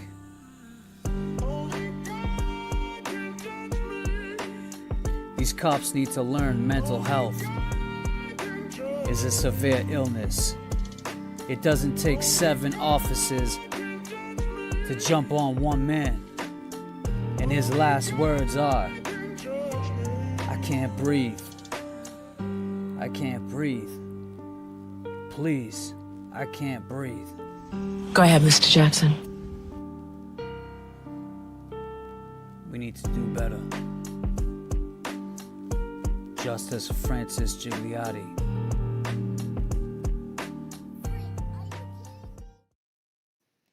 Man. I have 3 questions. Where's the de-escalation? Where's the compassion? And where's the humanity? Well, I'll just missing.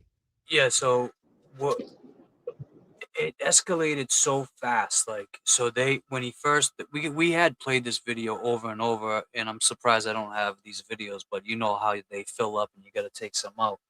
But my point was, at first when they got to Francis, they were talking to him. There was a few cops there that looked like they were trying to do the right thing. They were like, all right, you need to calm down. But then when the detectives got there, their attitude changed. You know, they felt like they had to attack him because he got nervous. Just because he was a problem back in the day, he had a history with the police. Right, because he had a past, and then and the crazy thing is, before this, he told his fiance at the time that he thought the police were going to kill him. You know, so he felt that way already.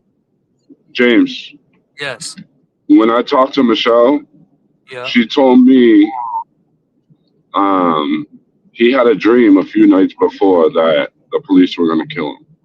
Wow. That's some crazy shit. Yeah, so, you know, so then that happens, and then the 7 cops, you know, show up, and they're on him. He can't breathe. He died right there. Like, where you see that, then you see the skinny cop get up with the shirt. He was the one that was basically roughing him up. And there was people there. Yeah, he was the one pushing on his back. Yep, and they knew, like, he died right away. And they tried to resuscitate him. They're trying to give mouth to mouth. And it was just the saddest They thing. Narcaned him and everything. Yeah. But, you know, just because it was drug related, it was just like thrown to, all right, well, another drug addict. And this is what this guy did. Like, he did this with one of our friends that was killed by the police. They kind of just like, oh, well, he should have cuffed up or he should have cooperated. But it's like, man, you see what happens when you cooperate. Karen cooperated, and they still tried charging her with murder. It's just the corruption out here is different. It's on a different level, and I think that's why there's so many people from, you know, Ireland, Tennessee, all these new people, you know, DJ, wherever you just, I think it attracted every. Colorado. Yeah, well, you know, I'm just saying, I didn't want to put it out there, No, it's but all good. I don't care. I think that it attracted everybody because they saw what was going on and they knew that it wasn't right, you know, what was going on, and that something needed to change. And in the beginning, that's where everybody came together. But where it went wrong was with one decision, one stupid decision, and I get it, like, but it may sound like it's nothing to people that are in Colorado or in Tennessee because that wiretapping law doesn't, you know, doesn't apply out there. But here, it's not even so much that it's a law; it's a trust issue. It's something that a person, number one, who was on trial for 2 murders, they doubled down, and you're recording her for what? Like, what was it for? Like, what were you gonna do with that recording? Obviously, it was for some malicious behavior. That's what I believe. And, you know, I don't know where we go from here.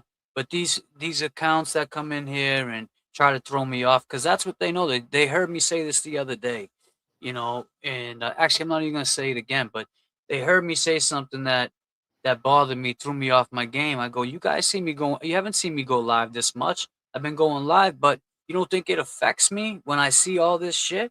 And then, not for nothing, little Ralphie, if you're watching, I know your punk ass is watching because you're gonna clip it and talk about it, and you're the goat, you're here for the goat and all that bullshit. I heard you say something about you want to interview someone from my girl's family. Bro, that's the last thing you want to do because the family's already upset, and I won't let them talk to nobody. Like, I got a message, somebody wanted to come talk to TB, and I'm like, nah, don't do it. And then someone else, and then, you know, another family member, and I'm like, nah, I don't want to do it. I don't want you to do that because then I don't need them getting attacked. I don't need their jobs getting called. I don't, you know what I mean? I just, because they don't agree with them. So I just leave it at that. Just leave it alone. It has nothing to do with you. You want answers for that? Why don't you ask your boy why he wiretapped Karen Reed? Why don't you ask why Will Henry won't shut the fuck up? Why don't you ask people those questions? Like, you keep telling us, stop with the drama, stop with the drama. Why don't people tell them stop with who's telling them? Nobody. I don't see anybody telling them stop with the drama. They blame it all on us. This whole show, I mean, you get a couple trolls, but you see how much love we get, DJ. Absolutely. You're here, at JFK's here, Kev, I mean, JB's. We always get love because they see us. They know who we are. You can't fake love. Real That's right. love. And that's what you have to focus on is the love, right? Yeah. Those couple of negative accounts doesn't mean anything because you're speaking on the truth and you have a cause that speaks to you and or many causes that speak to you and you're doing a great job and just keep doing what you're doing. Don't let them bring you down. You don't need that. Exactly. And as we're getting ready to have dinner here, so I'm going to step out. But as in order for me to address you personally or address your commentary, I have to think you're a serious person. So if Jay Brill wanted to address me or James or Bia or JFK, I'm going to address your commentary. But if it's somebody like that, that's kind of like just a troll with a YouTube channel, I'm not even going to address them because then I have to actually put some brain power into it, and they haven't demonstrated that they're a serious person. So we believe in you, James. I can speak for Cab. It's an honor for both of us to be on here with you, and we look forward to welcoming you and JB onto our channel to talk about the cases that you're working on. So thank you very much for the invite. Thank you, Thank DJ. you. You know, it's Nice to always meet you. Nice to meet you, sir. And I'll always speak an to you. open invitation, and I'll speak to you. If not tonight, I'll talk to you in the morning. You have a great dinner, and yeah, man, you know you're always welcome. I appreciate Thank you, it. sir. Take care. Bye-bye. All right. And with that, I'll give my closing also. I just want to say thanks for having me. Thank you to the chat for all the love. I really appreciate it. It was nice to meet you, Jay Brill. I can't believe your story, and I didn't realize that you had actually witnessed this. So, my heart goes out to you. I'm sure this is it's traumatizing. Whether you knew the person or not, it's traumatizing. So I send you much love. Keep doing what you're doing, James. Just remember, you're better than this. Your heart is in the right place, and we see it. The chat sees it. So just keep being you. Much love. Thank you, Bea. Much love to you, too. Thank you. It was nice meeting you. Same here. Have a good one. Bye. All right. Good night. Bye. Yeah, they're good people, man. If you're not subscribed to Calling All Beings, please give them a sub. I don't know. I think Natalie put it up in there. Yeah, here it is right here. Damn, this chat's moving quick. Shit. Yeah, so James, those people are miserable in their own lives. You're strong and they're weak. Thank you, Kelly Kell. And it's made me stronger. As a strong, I mean, people that have been here, like I've seen a couple of people that have signed up new members 6 months. Donnie Not Wahlberg 6 months. You guys remember when I first started this? I didn't even want to talk. I didn't know. I was just my compass was so off. I didn't know where I was. I didn't mentally. I was just all over the place, but I've grown so much from it. And that's the thing. I see these people, they're in the same predicament. Like this guy, Will Henry, he's the same guy that I met. And there's no growth. There's no well, man, maybe I am a piece of shit. Maybe I should reach out and say something. But nah, there was none of that. None of that from any of them. And the sad thing, and it's kind of crazy if you think about it, JB, because I said this before. The only one who reached out of all those people was the kid, little Ralphie. And he wanted to squash it. This was like 2 weeks ago. I told you when this happened. So it's like at one point, Yeah, you did. yeah, he wanted to make things right. And he said, let's get to the root of this fruit. But it's like, man, I can't go on your channel. I could never do that. I mean, bro, you can't even show your face. And you want me to go on there and show my face and give you content to run with and change a narrative. But now it's back to fuck me. I'm sorry, pardon my language. It's back to, screw everybody. And I just ain't with that anymore, man. And Yeah, they're not worth it, bro. Like, honestly, I seriously listened to that fucking loser all day yesterday just to hear him talk shit and fucking, bro, like, he just repeats himself. I don't even know how people listen. He had like 80 people in his chat, bro, talking reckless. Like, I screenshotted some of them. It's just like, how can people even live with what they say, bro? That's just crazy how they just talk reckless like that. Well, it's because they get away with it because they don't show their face. There he is right there crying. He was crying yesterday. He's crying today still. I mean, he shows his face once in a while. There's little Ralphie. Little Ralphie, it's going to be okay. You and Morrissey. But anyway, it's the same shit. We're going into a new year, but we're still witnessing old behavior. And we're still seeing the same old shit. Jay, Yeah, that ain't never going to change. And then it's like, he's saying he's always been Team Karen Reed. He's always been allies with Karen Reed. No matter what, he supports Karen. Not Ralphie. I'm talking about I know, Will. And then you Will or heard, tuberculosis? you heard this one? Always been an ally. Which one are you talking about? Will or tuberculosis? Always. TB, listen to this. You don't have the history that her and I do. So he's pissed. Always.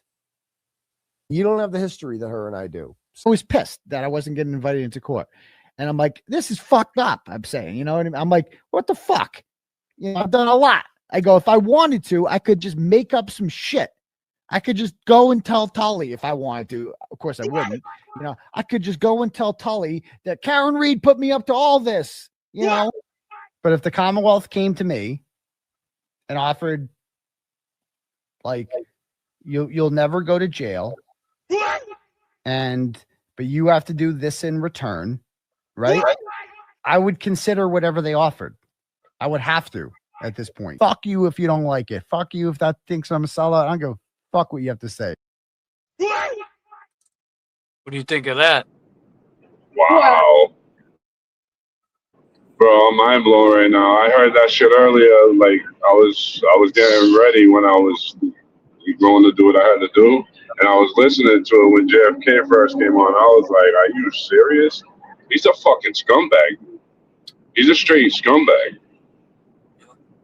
I mean, and it's like, this guy said that a couple months back, right? Maybe 2. So, all right. You said you're going into a new year drama free, but that can't be forgotten, man. You can't be trusted no more.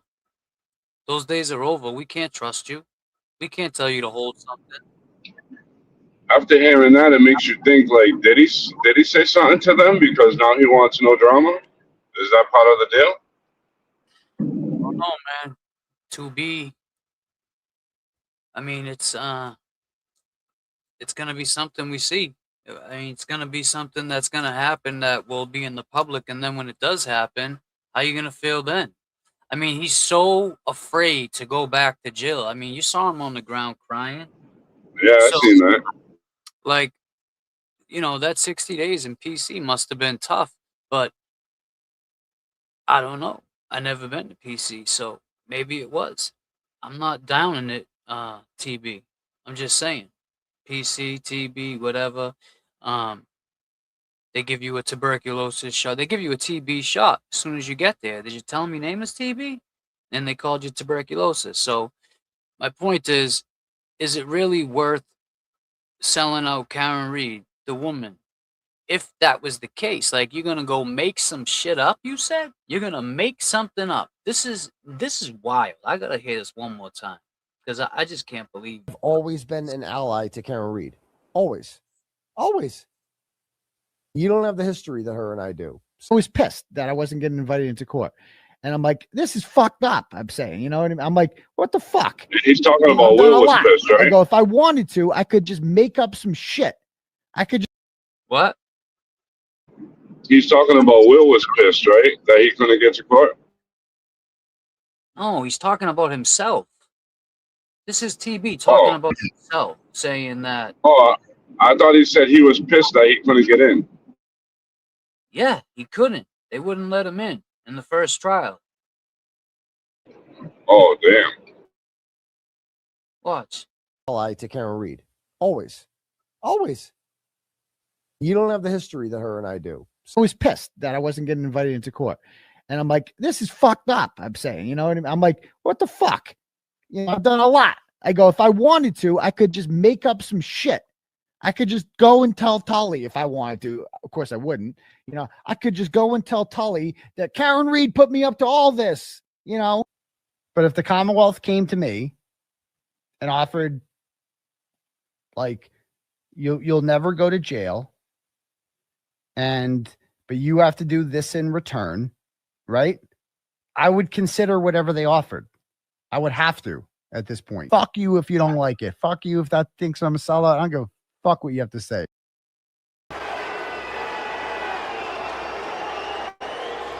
Damn.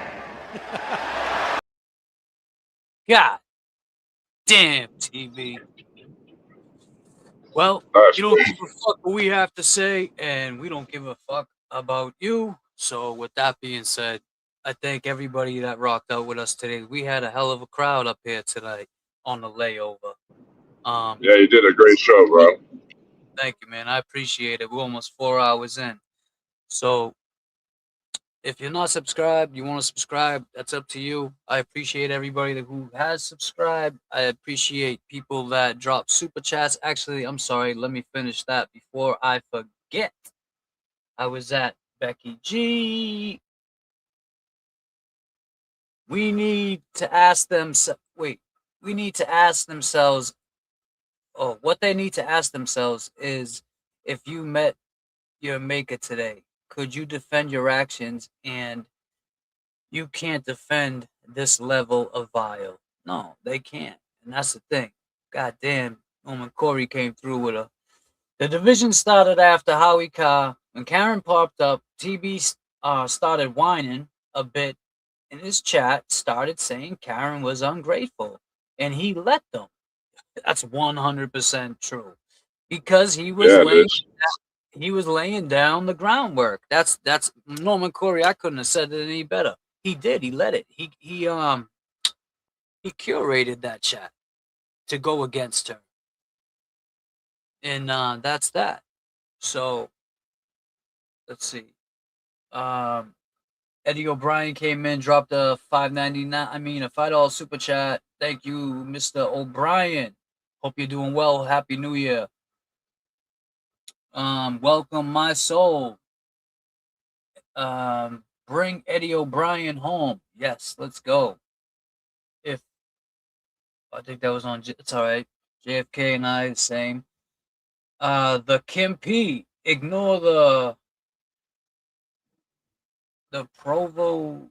Well, how do you say that? I know, baby. Ignore the provokers. As they say, never wrestle with pigs. You both get dirty and the pig likes it. Absolutely. And Patrick, 19, member for 6 months. Thank you so much for becoming a member. For staying a member that long. Patrick, again, dropping a $10 super chat. Rose McDonald, $50 super chat. Kevy Kev, $10 super chat. My man, amen. Renee, we got you, Jay Brill. Beast Mode, Jay Brill, JFK, the new GOAT. Becky G again. James Jackson, Kevy Kev, Jay Brill got hustle and heart. They can't be stopped with lies and hate. No, we can't. Donnie Not Wahlberg. She said, what does flat brim mean? Asking for a friend. Well, you see, a flat brim is when you don't bend the visor. So we're the type of guys that grew up. We never like to really put that in our visor. Like we just wear it flat. Like we wear it. So when you buy a fitted hat, how it comes is how we wear it.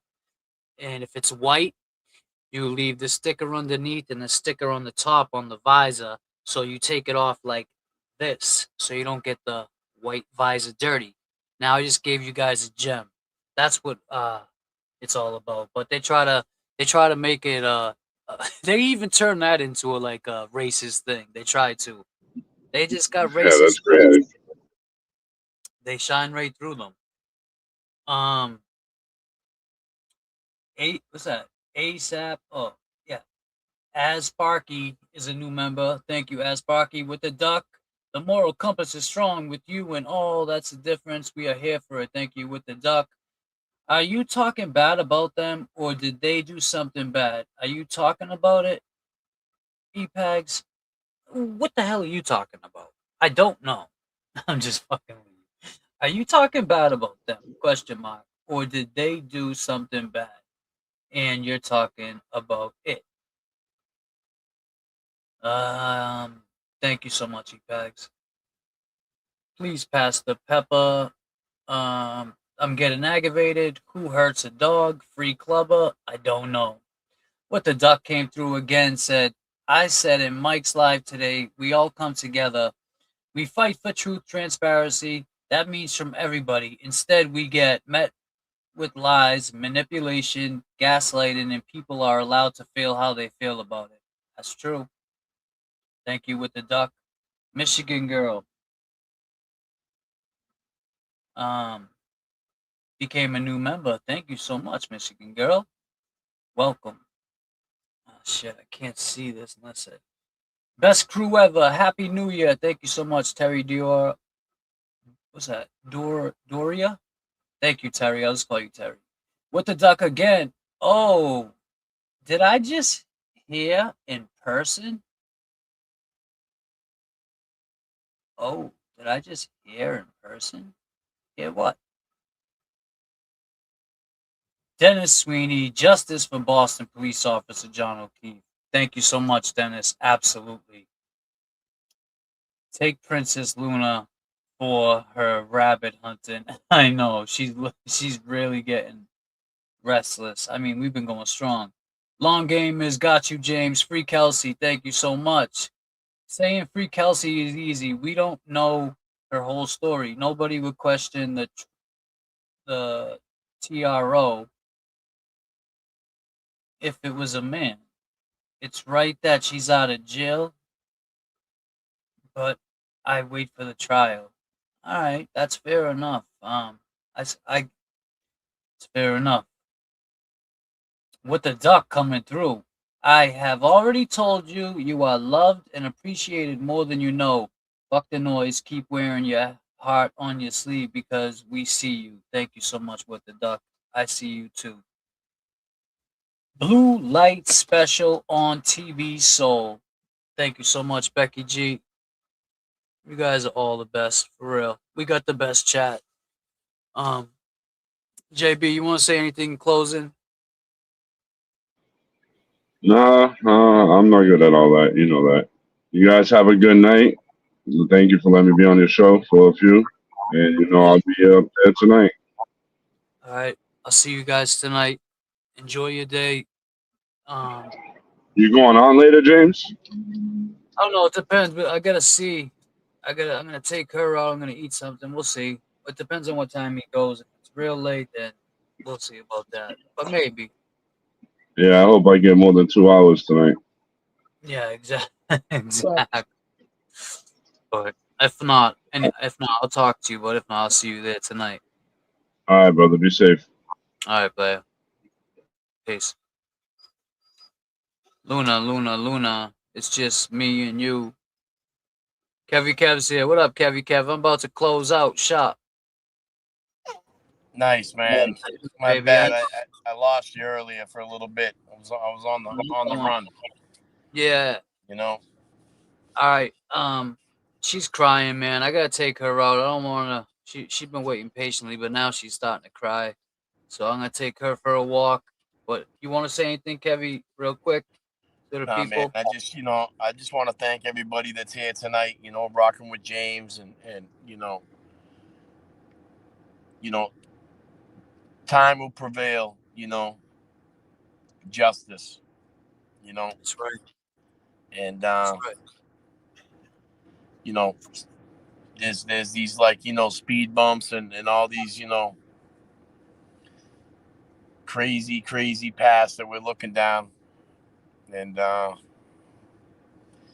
people need to take accountability. Absolutely, man. But definitely, man, I'll check you out later, man. Thanks for having me on earlier. You're always welcome up here. Same link always, and anytime, man. Anytime I'm live, you can jump up here. You know that. Smash that like button, people. Subscribe to Kevy Kev 781 on the Cash App. Peace and love. All right, Kevy. Peace. We're gonna end it like this. Yo. Ghetto trap house, they calling us bums. Ghetto trap house, sorry we grew up in the slums. Transparent with our journey, look what I become.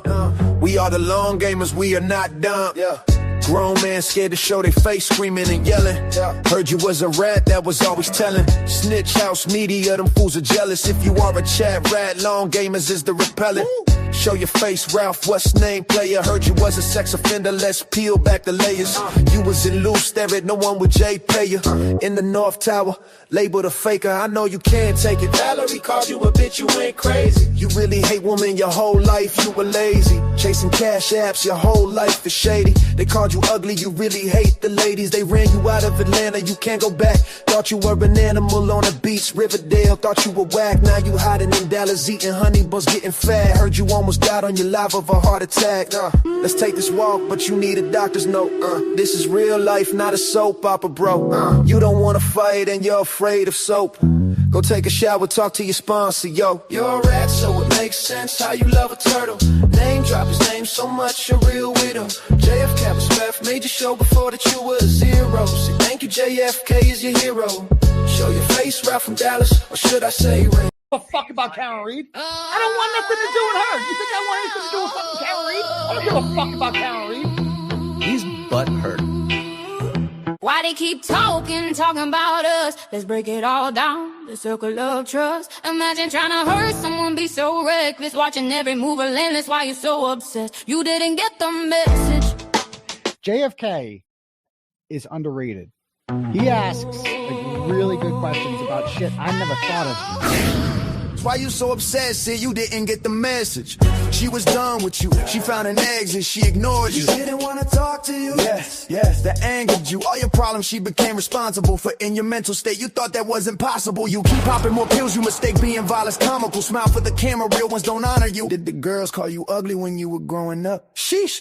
Girls called you a weirdo, so you became a teacher to get revenge. That's diabolical. Come on. 8,000 people watching your streams, but don't have one friend. You're a PC. You talk down about addiction, but you're really active in it. Gave you medication to trade for sexual relations. 13 step and taking advantage. So blatant. Karen beat 2 murder trials and you give her no grace. You counting her pockets hoping she speaks. You recorded her for leverage to add to your receipts, but the truth is moving forward. You have no place. Hey, sheesh. You're so butthurt. She didn't find you attractive. She never liked you. There will be no happy ending. Stay out of Chinatown. You mud la la la la la la. Couldn't get through to him, couldn't get him to feel motivated. I was not fit to take care of him. He had special needs at this point, psychological special needs at this point. When he was 15, when I did hit him, and I told him to put up his hands because he did something that was completely unforgivable. And I told him to put up his hands. When I did hit him, he had special needs at this point, psychological special needs at this point. When he was 15.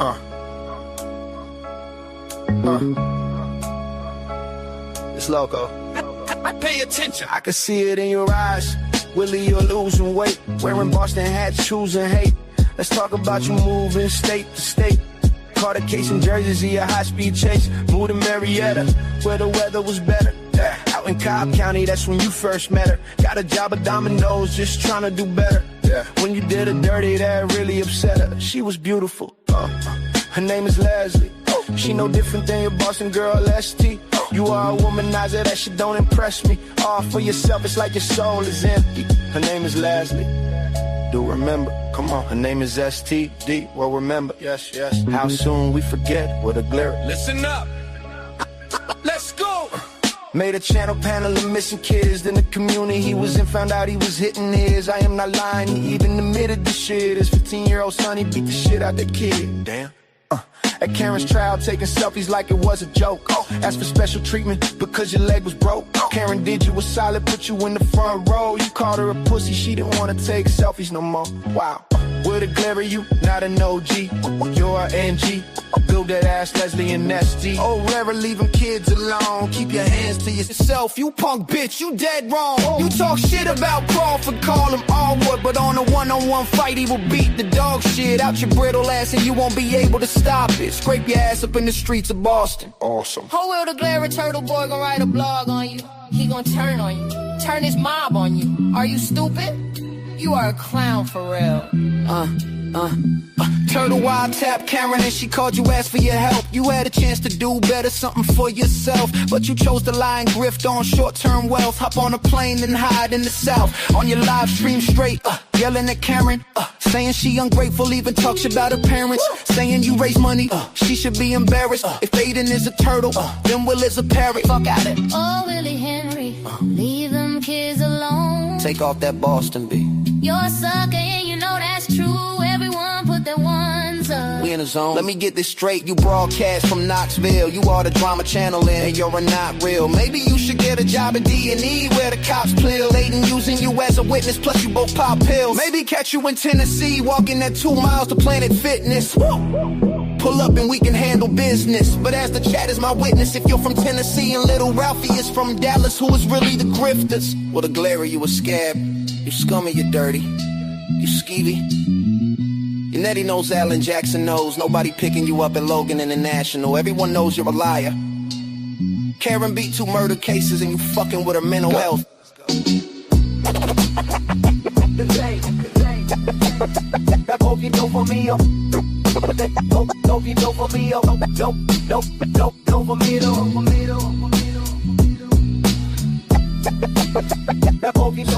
With a glare. Like, but we got to find some type of common ground. What is we doing, man? It's it need to be a calmer resolution. Ray from Dallas, fuck you. We never gonna stop. Let's go. Yeah. Little Ralphie. Little Ralphie. Little Ralphie. Little Ralphie. Little Ralphie looking for common ground. They lie in your chat and flipped it around. Show your face, do your smile. We gon' find out why you so vile. Turtle using you and controlling you. They abusing you. Damn. You're choosing views even though you seen the clues. Rat House hates you. You are in trouble. They love to see you struggle. The turtle flexed on you. You did his dirty work. He don't love you. Little Ralphie hides his face. Why? Is he a sexual predator? That's what I heard. Snitch, keep going. Bitch, for sure. Maybe a fed. The law? Why does he hide? He gets mad when we assume. You talk like a killer, Little Ralphie Ray, but couldn't kill an afternoon with a kite and balloons. You wasn't loose, stare it, pushing brooms. No money on the books. Little Ralphie was cleaning sneakers. Make sure you get the laces nice and white like their faces while you're at it for my blankets. Damn, he was scared like that. Yup. Cleaning sheets for a little coffee in his cup. He thinks a turtle is the goat on the stream, thinking he is tough. A huckleberry on another man nuts. Damn, you swinging on his nuts. Little Ralphie, stop hanging on Willie nuts. That's nasty, but. Skirt. You stutter when you talk. Well, Henry is your puppet master. They pulling your strings. Let's take this walk. I am embarrassed for you. $500 extra a month. Got you cleaning another man's shoestrings. Super chat. No money for blunts. Almost died on a live stream. Calling another man a king. Why you naked laying on the turtle couch? He like to watch Little Ralphie Ray. Stop sending pictures of your crotch. Turtle boy masturbates to Lindsay, who said she was raped. Damn, Ray, what you gotta say for a super chat and cash app? You sold your soul an extra GM off. You let a turtle shoot his load just to have a show. You went out like a hoe.